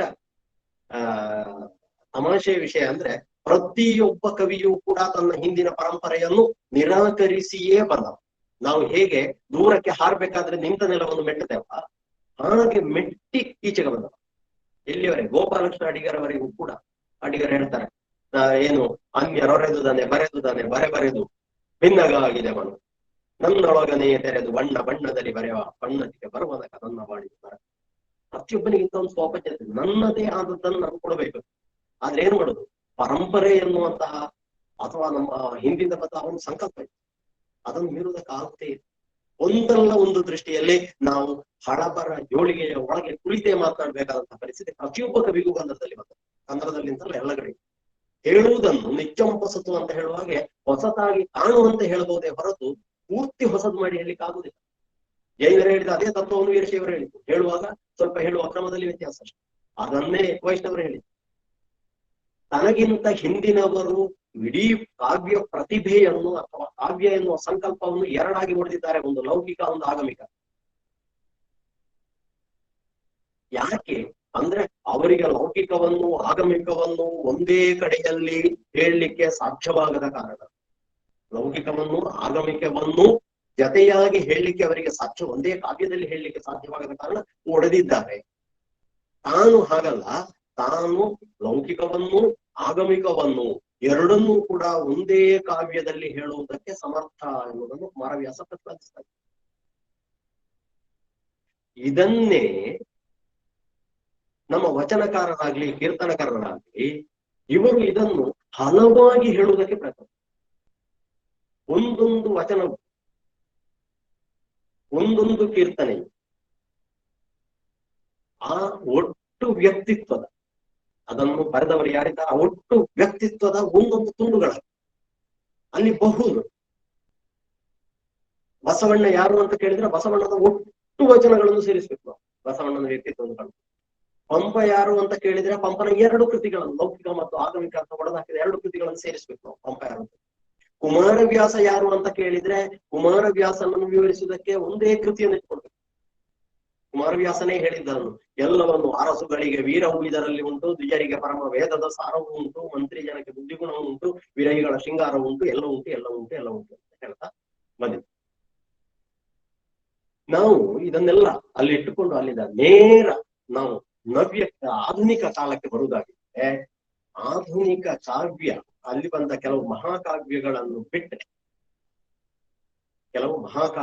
ಬಿಟ್ರೆ ಆಧುನಿಕ ಕಾವ್ಯ ಈ ಹಳತ್ತರ ಎಲ್ಲ ಹಳೆಯ ಕಾವ್ಯಗಳಿಗಿಂತ, ಕನ್ನಡಕ್ಕೆ ಸಂಬಂಧಪಟ್ಟ ಹೇಳ್ತಾ ಇರೋದು, ಕಾವ್ಯಗಳಿಗಿಂತ ಭಿನ್ನವಾದಂತಹ ಒಂದು ವಲಯದಲ್ಲಿ ಬೆಳೆದಂತೆ. ಕಾರಣ ಅದು ಭಾರತೀಯ ಸಂಸ್ಕೃತಿಯನ್ನು ತನ್ನೊಳಗೆ, ಭಾರತೀಯ ತತ್ವಶಾಸ್ತ್ರವನ್ನು ತನ್ನೊಳಗೆ ತರಲಿಕ್ಕೆ ಪ್ರಯತ್ನ ಪಟ್ಟು ಕೂಡ ಅವರ ಕ್ಯಾನ್ವಾಸ್ ಅದು ಇಂಗ್ಲಿಷ್ನಿಂದ ಬಂತು. ಅವರ ಕ್ಯಾನ್ವಾಸ್ ಇಂಗ್ಲಿಷ್ನಿಂದ. ಇವರು BMC ಅವರು ಹೇಳಿದ ಹಾಗೆ, ಅವಳ ತೊಡುಗೆ ಇವಳಿಗಿಟ್ಟು ಇವಳ ಉಡುಗೆ ಅವಳು ತೊಟ್ಟು ನೋಡಿದ್ದಲ್ಲ ಅದು, ಆ ಎರಡನ್ನು ನೋಡಿದ್ದಲ್ಲ. ಅವರ ಪ್ರಯತ್ನ ನನಗೆ ತೋರುವಂತೆ ಹಾಗಿರುವಂತದ್ದಲ್ಲ, ಇಡೀ ಜೀವಂತಿಕೆಯನ್ನು ಅಲ್ಲಿಂದ ಇಲ್ಲಿಗೆ ತಗೊಂಡು ಬಂದಾಗ ಯಾಕಂದ್ರೆ ನಾವು ಈವರೆಗೆ ಹಳೆಗನ್ನಡ ನಡುಗನ್ನಡಗಳ ಅಂತ ನಾವು ಕರೆಯುವ ಆ ಕಾವ್ಯಗಳ ಬಗ್ಗೆ ನಾವು ಮಾತನಾಡಿಕೊಂಡು ಹೀಗೆ ಇದೇ ಮಾತನ್ನು ಮುಂದುವರಿಸಿಕೊಂಡು ಬಂದ್ರೆ ಈ ಯಾವ ಮಾತು ಕೂಡ ನವ್ಯಕ್ಕೆ ಸಂಬಂಧಪಟ್ಟ ಆಧುನಿಕ ಕನ್ನಡ ಕಾವ್ಯಕ್ಕೆ ಸಂಬಂಧಪಟ್ಟ ಹಾಗೆ ನಡೆಯುವುದಿಲ್ಲ. ಆಧುನಿಕ ಕನ್ನಡ ಕಾವ್ಯ ಭಿನ್ನವಾದಂತಹ ಅಭಿರುಚಿಗಳನ್ನು ಅವರು ಸ್ವಲ್ಪವನ್ನು ವಚನಗಳಿಂದ ತಗೊಳ್ಳುವ ಅಥವಾ ವಚನಗಳ ಕಂಟಿನ್ಯೂಷನ್ ಆಗಿ ಕೆಲವು ಭಾಗಗಳಲ್ಲಿ ಕಾಣುತ್ತವೆ. ಉದಾಹರಣೆಗೆ ಅನುಭವದ ಮಾದರಿ ಮತ್ತು ಅನುಭವದ ಮಾದರಿ ಲೌಕಿಕಕ್ಕೆ ಸಂಬಂಧಪಟ್ಟದ್ದಾದ್ರೆ ಅನುಭಾವದ ಮಾದರಿ ಅದು ಆಗಮಿಕಕ್ಕೆ ಸಂಬಂಧಪಟ್ಟ, ಅಂದ್ರೆ ಲೌಕಿಕಕ್ಕಿಂತ ಆಚೆಗೆ ಇರುವ ಸಂಗತಿಗೆ ಸಂಬಂಧ. ಪಂಚೇಂದ್ರಿಯ ಗೋಚರ ಮತ್ತು ಪಂಚೇಂದ್ರಿಯ ಗೋಚರವಲ್ಲದ್ದು, ಹೊರಗು ಮತ್ತು ಒಳಗು, ಇಂಥ ಕೆಲವೊಂದು ನಾವು ಅಲ್ಲಿ ಜೋಡಿಸಲಿಕ್ಕೆ ಪ್ರಯತ್ನ ಪಟ್ಟರು ಕೂಡ ನಾನು ಯಾವಾಗಲೂ ಬಹಳ ಕುತೂಹಲಕ್ಕೆ ಕುವೆಂಪು ಮತ್ತು ಬೇಂದ್ರೆಯವರ ಬೆಳಗುಗಳನ್ನು ಇಟ್ಟು ನೋಡುದು ಗಮನಿಸಿ, ಬಹಳ ಕುತೂಹಲಕಾರಿ. ಕುವೆಂಪು ಮತ್ತು ಬೇಂದ್ರೆಯವರ ಬೆಳಗಿನ ಬಗ್ಗೆ ಇರುವಂತಹ ಕವಿತೆಗಳನ್ನು ಜತೆಯಾಗಿ ಇಟ್ಟು ನೋಡುವುದಕ್ಕೆ ಪ್ರಯತ್ನ ಪಡಿ. ತುಂಬಾ ಕುತೂಹಲದ ಸಂಗತಿಗಳಲ್ಲಿ ಕಾಣುತ್ತೆ. ನಾನು ಸುಮ್ಮನೆ ಆ ಎರಡು ಕವಿತೆಗಳನ್ನು ಸ್ವಲ್ಪ ಓದಿ ತೋರಿಸ್ತೇನೆ. ವಿಷಯ ವ್ಯತ್ಯಾಸ ನಮಗೆ ಗೊತ್ತ. ಬಾ ಫಾಲ್ಗುಣ ರವಿ ದರ್ಶನಕ್ಕೆ ಅಂತ ಕುವೆಂಪು ಅವರ ಕವಿತೆ ಬರೀತಾರೆ. ಶಿವಮಂದಿರ ಸಮ ವನಸುಂದರ ಸುಮ ಶೃಂಗಾರದ ಗಿರಿ ಶೃಂಗಕ್ಕೆ ಬಾ ಫಾಲ್ಗುಣ ರವಿ ದರ್ಶನಕ್ಕೆ.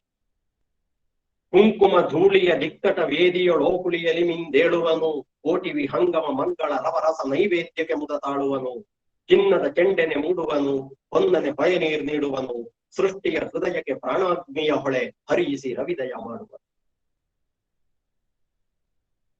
ಒಂದು, ನಾನು ಬಹಳ ಸಂಕ್ಷಿಪ್ತವಾಗಿ ಹೇಳ್ತೇನೆ. ಒಂದು, ಇಲ್ಲಿ ಒಂದು ಚಿನ್ನತೆಗೆ ಕವಿ ಬೇರೆ,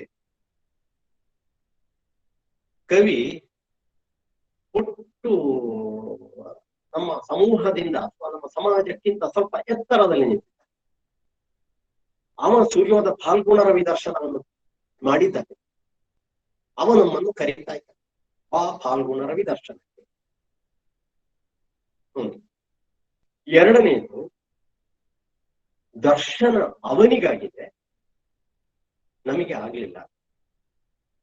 ಆ ದರ್ಶನವನ್ನು ನಮಗೂ ಮಾಡಿಸ್ಬೇಕು ಅನ್ನುವಂಥ ಇಚ್ಛೆ ಅವನಿಗಿದೆ. ಅವ ಅದನ್ನು ವರ್ಣಿಸ್ತಾನೆ. ಅಂದ್ರೆ ಅವನಿಗೆ ಆ ಅನುಭೂತಿ ಒದಗಿದ್ದು ಕವಿ.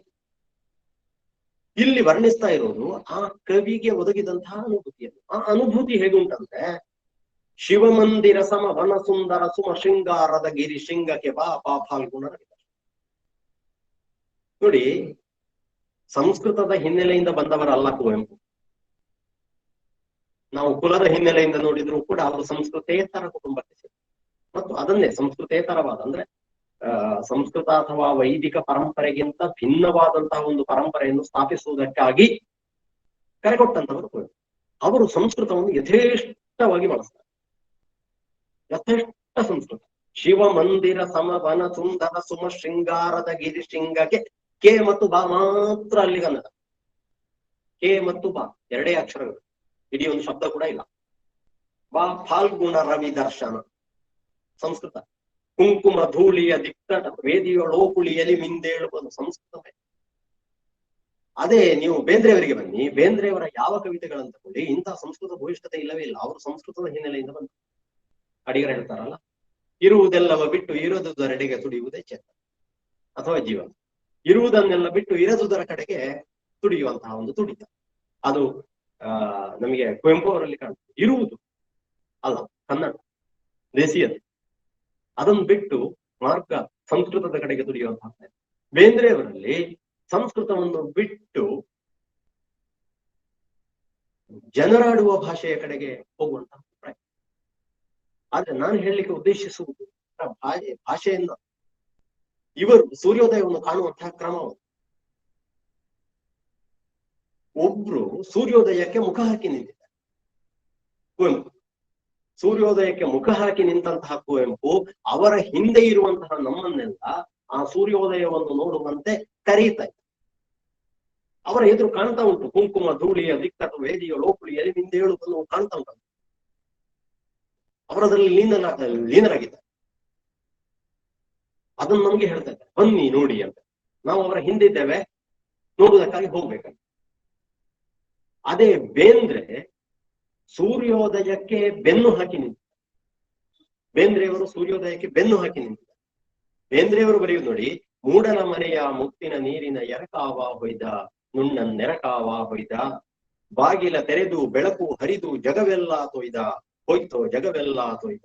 ರತ್ನದ ರಸದ ಕಾರಂಜಿಯು ಪುಟಪುಟನೆ ಎಲ್ಲಿಯೂ ಸಂಸ್ಕೃತ. ಹುಡುಕಿದಗಿಲಿಕ್ಕೆ ರತ್ನ ಎನ್ನುವ ಶಬ್ದ ಬಿಟ್ರೆ ಎಲ್ಲೂ ಇಲ್ಲ. ಮೂಡಲ ಮನೆಯ ಮುತ್ತಿನ ನೀರಿನ ಎರಕ ಹೋಯ್ತು. ಇಡೀ ಬೆಳಗು ಎನ್ನುವ ಕವಿತೆಯಲ್ಲಿ ಎಲ್ಲೂ ಸೂರ್ಯನ ಪ್ರಸ್ತಾಪವೇ, ಅಲ್ಲಿ ಬೆಳಗು ಮಾತ್ರ ಇದೆ. ಆ ಬೆಳಗು ಕಾಣಿಸಿಕೊಡುವುದು ಎಲ್ಲಿ? ಅವರು ಸೂರ್ಯನಿಗೆ ಬೆನ್ನು ಹಾಕಿ ನಿಂತಿದ್ದಾರೆ, ಸೂರ್ಯನನ್ನು ಕಾಣ್ತಾ ಇಲ್ಲ. ಸೂರ್ಯನಿಂದ ಬಂದಂತಹ ಬೆಳಗನ್ನು ನೋಡ್ತಾ ಇದ್ದಾರೆ.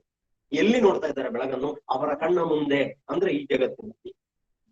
ಈ ಜಗತ್ತಿನಲ್ಲಿ ಹೇಗೆ ನೋಡ್ತಾ ಇದ್ದಾರೆ? ಹೇಗೆ ಅವರಿಗೆ ಹಿಂದೆ ಸೂರ್ಯೋದಯ ಆಗಿದೆ, ಬೆಳಗಾಗಿದೆ ಹೇಗೆ ಗೊತ್ತಾಗ್ತದೆ?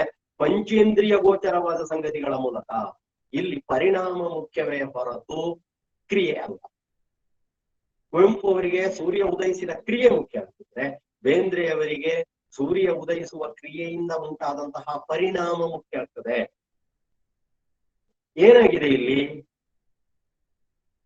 ಪರಿಮಳ ಬರ್ತಾ ಉಂಟು, ಮೊಗ್ಗು ಒಡೆದಿದೆ, ಆಮೇಲೆ ದುಂಬಿಗಳು ಆಚೆ ಈಚೆ ಸಂಚರಿಸ್ತಾ ಇದ್ದಾವೆ, ಶಬ್ದ ಕೇಳ್ತದೆ, ಹಕ್ಕಿಗಳು ಕೂಗ್ತಾ ಇದ್ದಾವೆ, ಗಿಡಗಂಟೆಯ ಕೊರಳೊಳಗಿಂದ ಹಕ್ಕಿಗಳ ಹಾಡು ಕೇಳ್ತಾ ಉಂಟು, ಪರಿಮಳ ಬರ್ತಾ ಉಂಟು, ಕಾಣ್ತಾ ಉಂಟು.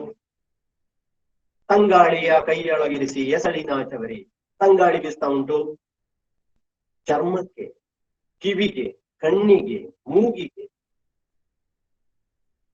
ಎಲ್ಲ ಆದ ಮೇಲೆ ಮನಸ್ಸು ಬಂದು ನಾಟುವಂತಹ ಪಂಚೇಂದ್ರಿಯ ಗೋಚರವಾದಂತಹ ಒಂದು ಸೂರ್ಯೋದಯವನ್ನು ಅವರು ಹೇಳ್ತಾರೆ, ಬೆಳಗು ಅನ್ನೋ ಬಗ್ಗೆ. ಅಂದ್ರೆ ಅಲ್ಲಿ ಒಂದು ಕಡೆಯಲ್ಲಿ ಅನುಭವ, ಮತ್ತೊಂದು ಕಡೆಯಲ್ಲಿ ಅನುಭವ. ಬೇಂದ್ರೆಯವರಲ್ಲಿ ಅನುಭವವೂ ಇದ್ರೆ, ಕುವೆಂಪು ಅವರಲ್ಲಿ ಆ ಅನುಭವವನ್ನು ಹೇಳುವಂತಹ ಕ್ರಮವೇ ಮುಖ್ಯ. ಕುವೆಂಪು ಅವರಲ್ಲಿ ಅನುಭವ ಇದೆ, ಬೇಂದ್ರೆಯವರಲ್ಲಿ ಅನುಭವ ಇದೆ. ಅದು ಅನುಭವವಾಗಿ ನಿಲ್ಲದೆ ಅದು ಅನುಭವದ ನೆಲೆಗೆ ಹೋಗ್ತದೆ. ಅನುಭವಗಳ ಮಧ್ಯೆ ಇರುವಂತಹ ಹಾಗೆ ಚಿಂತನೆಗೆ ಹಚ್ಚುವ, ಚಕಿತಗೊಳಿಸುವ ಬೇರೆ ಬೇರೆ ಮಾದರಿಗಳನ್ನು ನಾವು ವಿಶ್ಲೇಷಿಸುವ, ಬೇರೆ ಬೇರೆ ಮಾದರಿಗಳನ್ನು ನಾವು ಹೊಸಗನ್ನಡದಲ್ಲಿ ಕಾಣುತ್ತೇವೆ. ಒಟ್ಟು ಕನ್ನಡ ಕಾವ್ಯ ಪ್ರಪಂಚ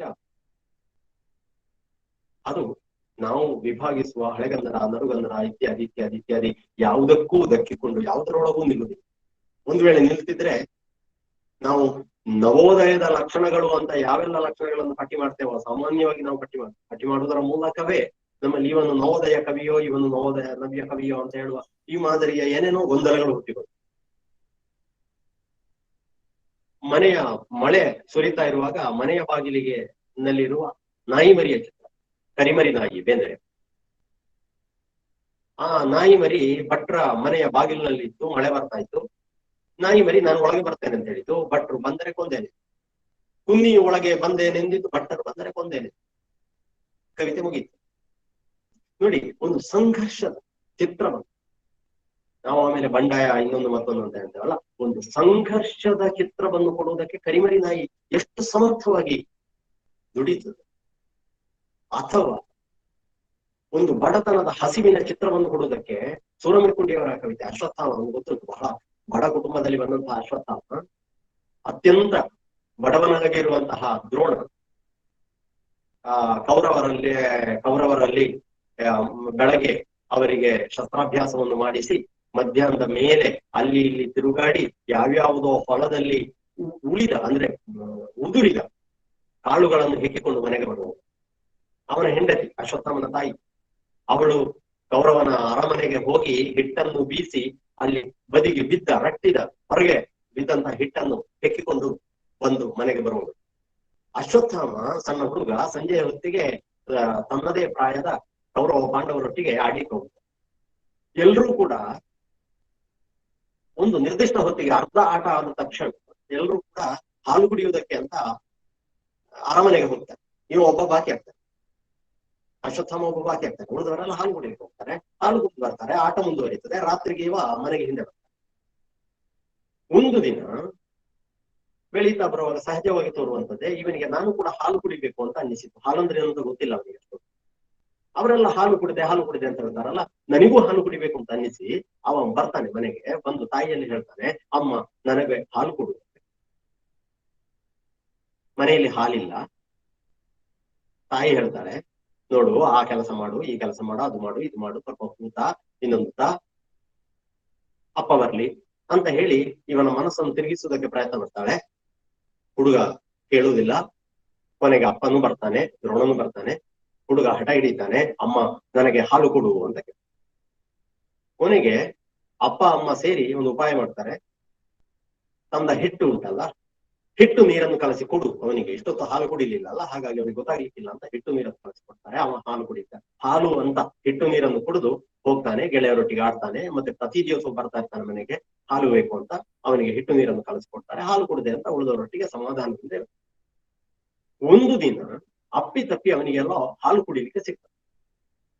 ಅಪ್ಪಿ ತಪ್ಪಿ ಎಲ್ಲೊಂದು ಕಡೆಯಲ್ಲಿ ಹಾಲು ಕುಡಿಲಿಕ್ಕೆ ಸಿಗ್ತದೆ. ಹುಡುಗ ಮಾತನಾಡುವುದಿಲ್ಲ.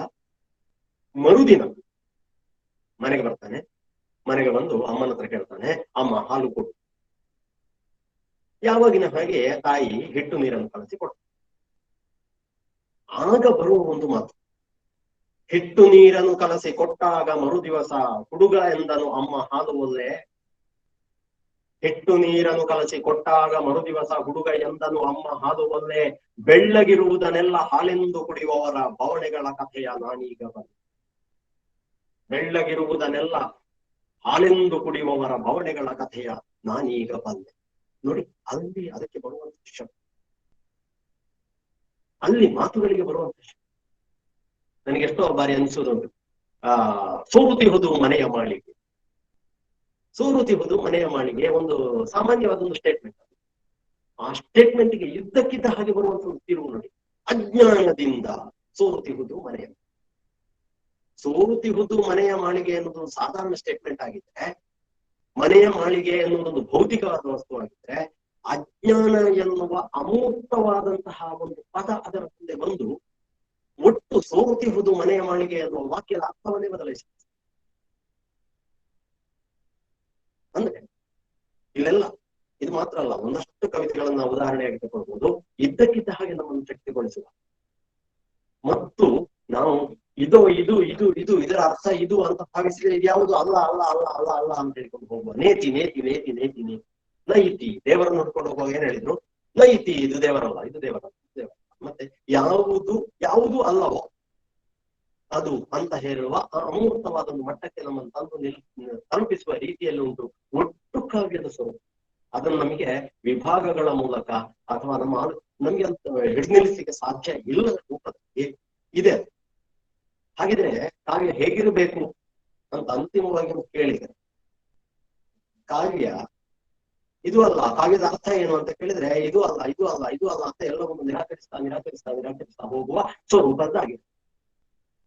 ಕಾವ್ಯ ಯಾವತ್ತೂ ಮುಗಿಬಾರ್ದಂದ್ರೆ ಉದ್ದಕ್ಕೆ ಕವಿತೆ ಬರೀಬೇಕು ಅಂತಲ್ಲ, ಅದು ಅರ್ಥ ಆಗ್ಬಾರ್ದು ಅಂದ್ರೆ ಅರ್ಥವೇ ಆಗದೆ ಅಂತ ಬರೀಬೇಕು ಅಂತ ಅಲ್ಲ, ಅದು ಪೂರ್ಣವಾಗಿ ಅರ್ಥ ಆಗುತ್ತೆ. ಅಂದ್ರೆ ಅದು ಇನ್ನೂ ತನ್ನ ಅರ್ಥದ ಸಾಧ್ಯತೆಗಳನ್ನು ತನ್ನೊಳಗೆ ಇಟ್ಟುಕೊಂಡಿರಬೇಕು. ನೀವು ಪಂಪ ಭಾರತ ಇವತ್ತಿಗೆ ಯಾಕೆ ಪ್ರಸ್ತುತ ಆಗ್ತದೆ ಅಂದ್ರೆ ಅದು ಕಾಲದಲ್ಲಿ ಎಲ್ಲ ಅರ್ಥ ಸಾಧ್ಯತೆಗಳನ್ನು ಆಯಾ ಕಾಲಕ್ಕೆ ಬೇಕಾದಾಗೆ ಬಿಟ್ಟುಕೊಡ್ತಾ ಬಂದಿದೆ. ಇನ್ನೂ ಕೂಡ ಅದರ ಅರ್ಥ ಸಾಧ್ಯತೆಗಳು ಮುಗಿಯದ ಕಾರಣ ನಾವು ಪಂಪರವಾಗಿ ಇವತ್ತು ಕೂಡ ಹಾಗೆಯೇ ಪೂರ್ತಿ ಅರ್ಥವಾದ್ರೆ ಅಥವಾ ಪೂರ್ತಿ ಮುಗಿದ್ರೆ ಕವಿತೆ ಮುಗ್ದು ಬಿಡ್ತದೆ. ಕವಿತೆ ಪೂರ್ತಿ ಅರ್ಥವಾಗದೆ ಇನ್ನಷ್ಟು ಅರ್ಥ ಸಾಧ್ಯತೆಗಳನ್ನು ಇಟ್ಟುಕೊಂಡ್ರೆ, ಕವಿತೆ ಅಂದ್ರೆ ಕಾವ್ಯ ಅನ್ನೋ ಅರ್ಥದಲ್ಲಿ ಇಟ್ಟುಕೊಂಡ್ರೆ ಅದು ಬೆಳೀತು. ಕಾವ್ಯ ಎಲ್ಲಿ ಬೆಳಿಬೇಕು? ನಮ್ಮೊಳಗೆ ಬೆಳಿಬೇಕು ಕಾವ್ಯ. ಹಾಗಾಗಿ ಒಟ್ಟು ಕಾವ್ಯ ಎನ್ನುವುದು ಪಂಪನಿಂದ ತೊಡಗಿ ಇಲ್ಲಿಯವೇ. ನಾವು ಓದುವುದು ಅರ್ಥ ಮಾಡುವುದು ಅಂದ್ರೆ ಏನು? ನಿಂಗೆ ಅರ್ಥ ಆಯ್ತಾ ಅಂತ ಹೇಳಿದ್ರೆ ಅರ್ಥ ಆಯ್ತು. ನಾನು ಈಗ ಹೇಳಿದ್ದು ಅರ್ಥ ಆಯ್ತು. ಇನ್ನು ನಾನು ಇದಕ್ಕಿಂತ ಸ್ವಲ್ಪ ಹೆಚ್ಚನ್ನು ಹೇಳಿದ್ರೆ ಅದು ಅರ್ಥ ಆಯ್ತು. ಹಾಗಿದ್ರೆ ಅರ್ಥ ಆಗುವುದು ಅಂದ್ರೆ ಏನು? ಅರ್ಥ ಆಗುವುದಂದ್ರೆ ನಾವು ಎಷ್ಟು ನಮ್ಮ ತಿಳುವಳಿಕೆಯ ಅನುಭವದ ಭಾರವನ್ನು ಆ ಕಾವ್ಯದ ಮೇಲೆ ಹಾಕ್ತೇವ, ನಾವು ಕಾಲಕ್ಕೆ ಪುನಃ ಪುನಃ ಓದ್ತಾ ಬರೋದು ಅದನ್ನೇ. ಇದನ್ನೆಲ್ಲವನ್ನು ಕೂಡ ನಾವು ಎಷ್ಟು ನಮ್ಮ ಅನುಭವದ ಭಾರವನ್ನು, ನಮ್ಮ ಅನುಭವದ ಭಾರ, ಓದುಗರ ಅನುಭವದ ಭಾರವನ್ನು ನಾವು ಕಾವ್ಯದ ಮೇಲೆ ಹೊರಿಸ್ತೇವೋ ಅದನ್ನು ತಡ್ಕೊಳ್ಳುವ ಶಕ್ತಿ ಕಾವ್ಯಕ್ಕೆ ಬೇಕು. ಭಾರವನ್ನು ಹಾಕುವಾಗ ಅದು ಅಪ್ಪಚ್ಚಿಯಾಗಿ ಅಲ್ಲಿ ಬಿದ್ದು ಹೋಗುವ, ಅದು ಕೆಟ್ಟ ಕಾವ್ಯ. ಅಂತ ಕಾವ್ಯಗಳು ಎಷ್ಟೋ ಬಿದ್ದು ಹೋಗಿವೆ, ನಿರಂತರವಾದ ಕಾಲದ ಪ್ರವಾಹದಲ್ಲಿ ಅವು ಬಿದ್ದು ಹೋಗಿವೆ. ಅದರ ಶಕ್ತಿ ಏನಂದ್ರೆ ಬೇರೆ ಬೇರೆ ಕಾಲದ ಬೇರೆ ಬೇರೆ ಅನುಭವದ ಹಿನ್ನೆಲೆ ಇರುವಂತಹ ಆಲೋಚನೆಗಳು ಅದರ ಮೇಲೆ ಬಿದ್ದಾಗ ಅದೆಲ್ಲವನ್ನು ತಡಕೊಂಡು ಹೊಸ ಅರ್ಥಗಳನ್ನು ಕೊಡುವಂತಹ ಶಕ್ತಿ ಕಾವ್ಯಕ್ಕೆ ಬೇಕು. ಅಂತಹ ಶಕ್ತಿ ಕಾವ್ಯಕ್ಕೆ ಇಲ್ಲ ಅಂತಂದ್ರೆ ಅದು ಕಾವ್ಯವಾಗಿ ಕಾಲಾಂತರಕ್ಕೆ ಉಳಿಯುವ ಸಾಧ್ಯತೆಗಳು ಇಲ್ಲ. ಇಂತಹ ಒಂದು ಅವಕಾಶವನ್ನು ಕೊಟ್ಟದ್ದಕ್ಕಾಗಿ ಕೇಂದ್ರೀಯ ವಿಶ್ವವಿದ್ಯಾನಿಲಯಕ್ಕೆ, ಅಲ್ಲಿರುವಂತಹ ಹಿರಿಯರಿಗೆ, ಗೆಳೆಯರಿಗೆ ಮತ್ತು ನನ್ನ ವಿದ್ಯಾರ್ಥಿಗಳಿಗೆ, ಅಧ್ಯಾಪಕರಾಗಿರುವ ವಿದ್ಯಾರ್ಥಿಗಳಿಗೆ, ವಿದ್ಯಾರ್ಥಿಗಳಾಗಿರುವ ವಿದ್ಯಾರ್ಥಿಗಳಿಗೆ ಎಲ್ಲರಿಗೂ ಕೂಡ ಹೃತ್ಪೂರ್ವಕವಾದ ಕೃತಜ್ಞತೆಗಳನ್ನು ಸಲ್ಲಿಸ್ತೇನೆ. ಮುಂದೆ ಚರ್ಚಿಸಬಹುದು ಬೇಕಾದ. ನಮಸ್ಕಾರ. ಕಾವ್ಯದ ಓದು ಎಂಬ ವಿಷಯದ ಕುರಿತು ಸುದೀರ್ಘವಾದ ಮಾತುಗಾರಿಕೆಯಿಂದ ಕನ್ನಡ ಕಾವ್ಯಲೋಕದತ್ತ ನಮ್ಮನ್ನ ಕೊಂಡೊಯ್ದ ಡಾಕ್ಟರ್ ರಾಧಾಕೃಷ್ಣ ಬೆಳ್ಳೂರು ಸರ್ ಅವರಿಗೆ ವಂದನೆಗಳು. ಇದೀಗ ಸಂವಾದದ ಸಮಯ. ಈ ಉಪನ್ಯಾಸದ ಬಗ್ಗೆ ಪ್ರಶ್ನೆಗಳಿದ್ದಲ್ಲಿ ನೇರವಾಗಿ ಕೇಳಬಹುದು. ನಿಮ್ಮ ಪ್ರಶ್ನೆಗಳು ಸರಳ ಮತ್ತು ಸ್ಪಷ್ಟವಾಗಿರಲಿ.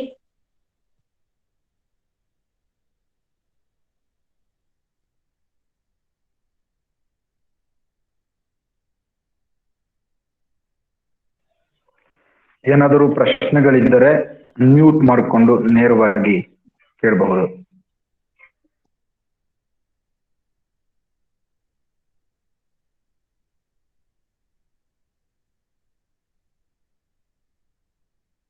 ಎಲ್ರಿಗೂ ನಮಸ್ಕಾರ. ನಾನು ಶ್ರೀಧರ ಎತ್ತಡ್ಕ, ಕಾಸರಗೋಡು ಸರ್ಕಾರಿ ಕಾಲೇಜಿನ ಕನ್ನಡ ಪ್ರಾಧ್ಯಾಪಕ. ನನ್ನ ಸಹೋದ್ಯೋಗಿ ಮಿತ್ರರು ಆಗಿರುವ ಡಾಕ್ಟರ್ ರಾಧಾಕೃಷ್ಣ ಬೆಳ್ಳೂರು ಅವರು ಕಾವ್ಯದ ಓದು ಎನ್ನುವ ವಿಷಯದಲ್ಲಿ ಬಹಳ ವಿಸ್ತಾರವಾದ ಆಲೋಚನೆಗಳನ್ನು ನಮ್ಮೊಂದಿಗೆ ಹಂಚಿಕೊಂಡಿದ್ದಾರೆ. ಮತ್ತು ಕನ್ನಡ ಕಾವ್ಯದ ಓದಿನ ಕುರಿತಾಗಿ ಅದು ಹಳಗನ್ನಡದಿಂದ ತೊಡಗಿ ಹೊಸಗನ್ನಡದವರೆಗೆ ಒಂದು ತಾತ್ವಿಕವಾದ ಚೌಕಟ್ಟನ್ನು ಹಾಕಿಕೊಟ್ಟಿದ್ದಾರೆ ಅಂತ ಭಾವಿಸ್ತೇನೆ.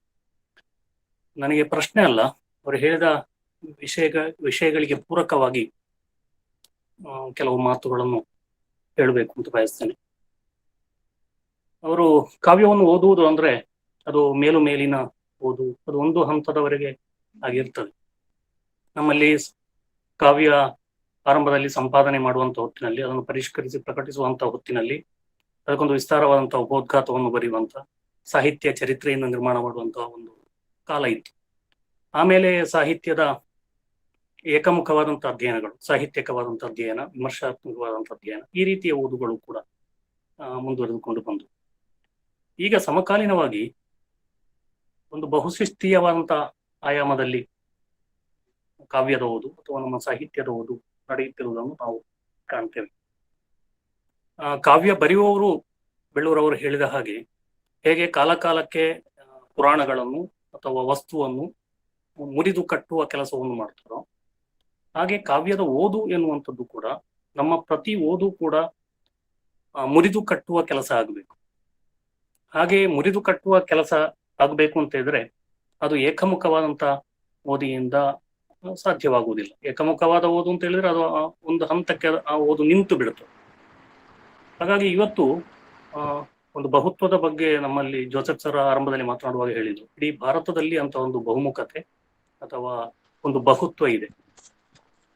ವೈವಿಧ್ಯತೆಯಲ್ಲಿ ಏಕತೆ ಅಂತ, ಅದು ಭಾಷೆ ಆಗಿರ್ಬೋದು, ವೇಷ ಆಗಿರ್ಬೋದು, ಅಥವಾ ಧರ್ಮ ಆಗಿರ್ಬೋದು, ಸಂಸ್ಕೃತಿ ಆಚಾರ ವಿಚಾರಗಳಾಗಿರ್ಬೋದು, ಎಲ್ಲದರಲ್ಲಿ ಒಂದು ಬಹುತ್ವ ಇರುವಂಥದ್ದು. ಹಾಗಾಗಿ ಸಾಹಿತ್ಯದ ಓದಿನಲ್ಲಿಯೂ ಕೂಡ ಒಂದು ಬಹುಶಿಸ್ತೀಯವಾದಂತಹ ಆಯಾಮವನ್ನು ಅಳವಡಿಸಿಕೊಳ್ಳುವುದರ ಮೂಲಕ ಈ ಸಾಹಿತ್ಯದ ಓದಿನ ಮುರಿದು ಕಟ್ಟುವ ಕೆಲಸ ಅಂದ್ರೆ ಹೊಸ ಹೊಸ ಅರ್ಥಗಳನ್ನು, ಸಾಹಿತ್ಯದ ಓದಿಗೆ ಅನ್ಯ ಜ್ಞಾನ ಶಿಸ್ತುಗಳನ್ನು ಆಶ್ರಯಿಸುವಂತ ಕಾಲ ಇದು. ಅಂತರ್ಶಿಸ್ತೀಯ ಅಧ್ಯಯನ ಮತ್ತು ಬಹುಶಿಸ್ತೀಯ ಅಧ್ಯಯನ, ಅನೇಕ ಜ್ಞಾನ ಶಿಸ್ತುಗಳನ್ನು, ಈಗ ಪಂಪನ ಕಾವ್ಯವನ್ನು ಓದುವುದಕ್ಕೆ ಆಗಿರ್ಬೋದು, ಕವಿರಾಜ ಮಾರ್ಗ ಒಟ್ಟಾರಾಧನೆ ಆಗಿರ್ಬೋದು, ಕುಮಾರವ್ಯಾಸನ ಓದಾಗಿರ್ಬೋದು, ಬೆಳ್ಳೂರವರು ಉಲ್ಲೇಖಿಸಿದಂತ ಆಧುನಿಕ ಕವಿತೆಗಳ ಓದಿಗೂ ಕೂಡ ನಾವು ರಾಜಕೀಯದ, ಧರ್ಮದ, ಪುರಾಣಗಳ, ತತ್ವಶಾಸ್ತ್ರದ, ಸಮಾಜಶಾಸ್ತ್ರದ, ಹೀಗೆ ಬೇರೆ ಬೇರೆ ಅಧ್ಯಯನ ಶಿಸ್ತುಗಳ ನೆರವನ್ನು ಪಡ್ಕೊಂಡ್ರೆ ಅವರು ಹೇಳಿದಂತ ಈ ಮುರಿದು ಕಟ್ಟುವ ಕೆಲಸ ಅದು ಓದುವಂತ ವಿದ್ಯಾರ್ಥಿಯಲ್ಲಿ ಕೂಡ ಮುರಿದು ಕಟ್ಟುವ ಕೆಲಸ ನಡೆಯುತ್ತದೆ. ಹಾಗಿದ್ರೆ ಮಾತ್ರ ಆ ಕಾವ್ಯ ಹೊಸ ಹೊಸ ಅರ್ಥ ಪರಂಪರೆಗಳನ್ನು ಹೊರಹೊಮ್ಮಿಸುವುದಕ್ಕೆ ಸಾಧ್ಯ ಆಗ್ತದೆ ಅಂತ ನನ್ನ ಅಭಿಪ್ರಾಯ. ಅವರೇ ಉದಾಹರಿಸಿದಂತ ಒಂದು ಪದ್ಯ, ಅರಸುಗಳಿಗೆ ಇದು ವೀರ, ದ್ವಿಜರಿಗೆ ಪರಮವೇದದ ಸಾರ ಎನ್ನುವುದರಲ್ಲಿ ಕೂಡ ಈ ಕಾವ್ಯ ಏಕಮುಖವಾಗಿಲ್ಲ, ಇದು ಬಹುಮುಖವಾಗಿದೆ ಎನ್ನುವುದನ್ನೇ ಕವಿ ಸೂಚಿಸ್ತಾನೆ ಅಂತ ನನಗೆ ಅನಿಸ್ತದೆ. ಅಂದ್ರೆ ಇದು ಯಾರು ಹೇಗೆ ಓದಿದ್ರು ಕೂಡ ಅವನಿಗೆ ಬೇಕಾದನ್ನು ಕೊಡಬಲ್ಲಂತ ಕಾವ್ಯ ಎನ್ನುವುದನ್ನು ಕುಮಾರವ್ಯಾಸ ಹೇಳುವ ಹಾಗೆ, ಮತ್ತು ನನ್ನ ಕಾವ್ಯವನ್ನು ಬಹುಶಿಸ್ತಿಯ ನೆಲೆಯಲ್ಲೇ ಓದುವುದಕ್ಕೆ ಅವಕಾಶ ಇದೆ ಎನ್ನುವುದನ್ನು ಸೂಚಿಸುವ ಹಾಗೆ ನಮಗೆ ಕಾಣ್ತದೆ. ಬಹುತೇಕ ಎಲ್ಲ ಕಾವ್ಯಗಳಲ್ಲಿ ಇದೆ. ಈಗ ವಚನಗಳನ್ನು ಕೂಡ ಧರ್ಮದ ಹಿನ್ನೆಲೆಯಲ್ಲಿ ಅಧ್ಯಯನ ಮಾಡಬಹುದು, ಸಾಹಿತ್ಯದ ಹಿನ್ನೆಲೆಯಲ್ಲಿ ಅಧ್ಯಯನ ಮಾಡಬಹುದು, ಸಮಾಜಶಾಸ್ತ್ರದ ಹಿನ್ನೆಲೆಯಲ್ಲಿ ಅಧ್ಯಯನ ಮಾಡಬಹುದು. ಆಮೇಲೆ ಸ್ಥಾವರ ಜಂಗಮದ ಬಗ್ಗೆ ಅವರು ಹೇಳಿದ್ರು, ತತ್ವಶಾಸ್ತ್ರದ ನೆಲೆಯಲ್ಲಿ ಅಧ್ಯಯನ ಮಾಡಬಹುದು. ಪಂಪನ ಕಾವ್ಯವನ್ನು ಕೂಡ ಹಾಗೆ ಬೇರೆ ಬೇರೆ ನೆಲೆಗಳಿಂದ ಅಧ್ಯಯನ ಮಾಡುವುದಕ್ಕೆ ಆಗ್ತದೆ. ಆ ನೆಲೆಯಲ್ಲಿ ಕಾವ್ಯದ ಓದಿನ ಬಗ್ಗೆ ಒಂದು ಹೊಸ ಅನೇಕ ಆಲೋಚನೆಗಳನ್ನು ನಮಗೆ ಒದಗಿಸಿಕೊಟ್ಟಂತ ಬೆಳ್ಳೂರವರಿಗೆ ಧನ್ಯವಾದಗಳು. ಕೇಂದ್ರೀಯ ವಿಶ್ವವಿದ್ಯಾಲಯದ ಕನ್ನಡ ವಿಭಾಗ ಕೂಡ ಧನ್ಯವಾದ. ಮುಂದೆ ಯಾರಿಗಾದರೂ ಪ್ರಶ್ನೆಗಳು ಇದ್ದರೆ ಕೇಳಬಹುದು. ಹಲೋ ಹಲೋ ಹೇಳಿ ಸರ್. ಹಾ, ನಾನು ಧನಂಜಯ ಕುಂಬಳೆ ಮಾತಾಡ್ತಾ ಇದ್ದೇನೆ. ಬಹಳ ಅರ್ಥಪೂರ್ಣವಾದ, ಬಹಳ ಒಳ್ಳೆಯ ಆಲೋಚನೆಗಳನ್ನುಳ್ಳ ಒಂದು ಉಪನ್ಯಾಸವನ್ನು ರಾಧಾಕೃಷ್ಣರು ನಮ್ಮ ಮುಂದೆ ಇಟ್ಟಿದ್ದಾರೆ. ಅದೇ ಕಾವ್ಯದ ಈ ಓದಿನ ಕುರಿತು, ಕಾವ್ಯವನ್ನ ಅಂದ್ರೆ ನಮ್ಮಲ್ಲಿ ಮೀಮಾಂಸೆಯಲ್ಲಿ ಮಾತು ಬರುತ್ತೆ, ಏನಂದ್ರೆ ಆನಂದಾಯ ಅಂತ. ಕಾವ್ಯವೂ ಕೂಡ ಜಗತ್ತಿನ ಒಂದು ಆನಂದ, ನಾವು ಆನಂದವನ್ನು ಅನುಭವಿಸುವುದಕ್ಕಿರುವ ಒಂದು ಉಪಾಧಿ ಹಾಗೆ ನಾವು ಗ್ರಹಿಸ್ತಾ ಬಂದಿದ್ದೇವೆ. ಆ ಅರ್ಥದಲ್ಲಿ ಕಾವ್ಯ ಒಂದು ಪ್ರಕೃತಿ ಅಂತ ನಾವು ಭಾವಿಸ್ಲಿಕ್ಕೆ ಸಾಧ್ಯ ಇಲ್ವಾ?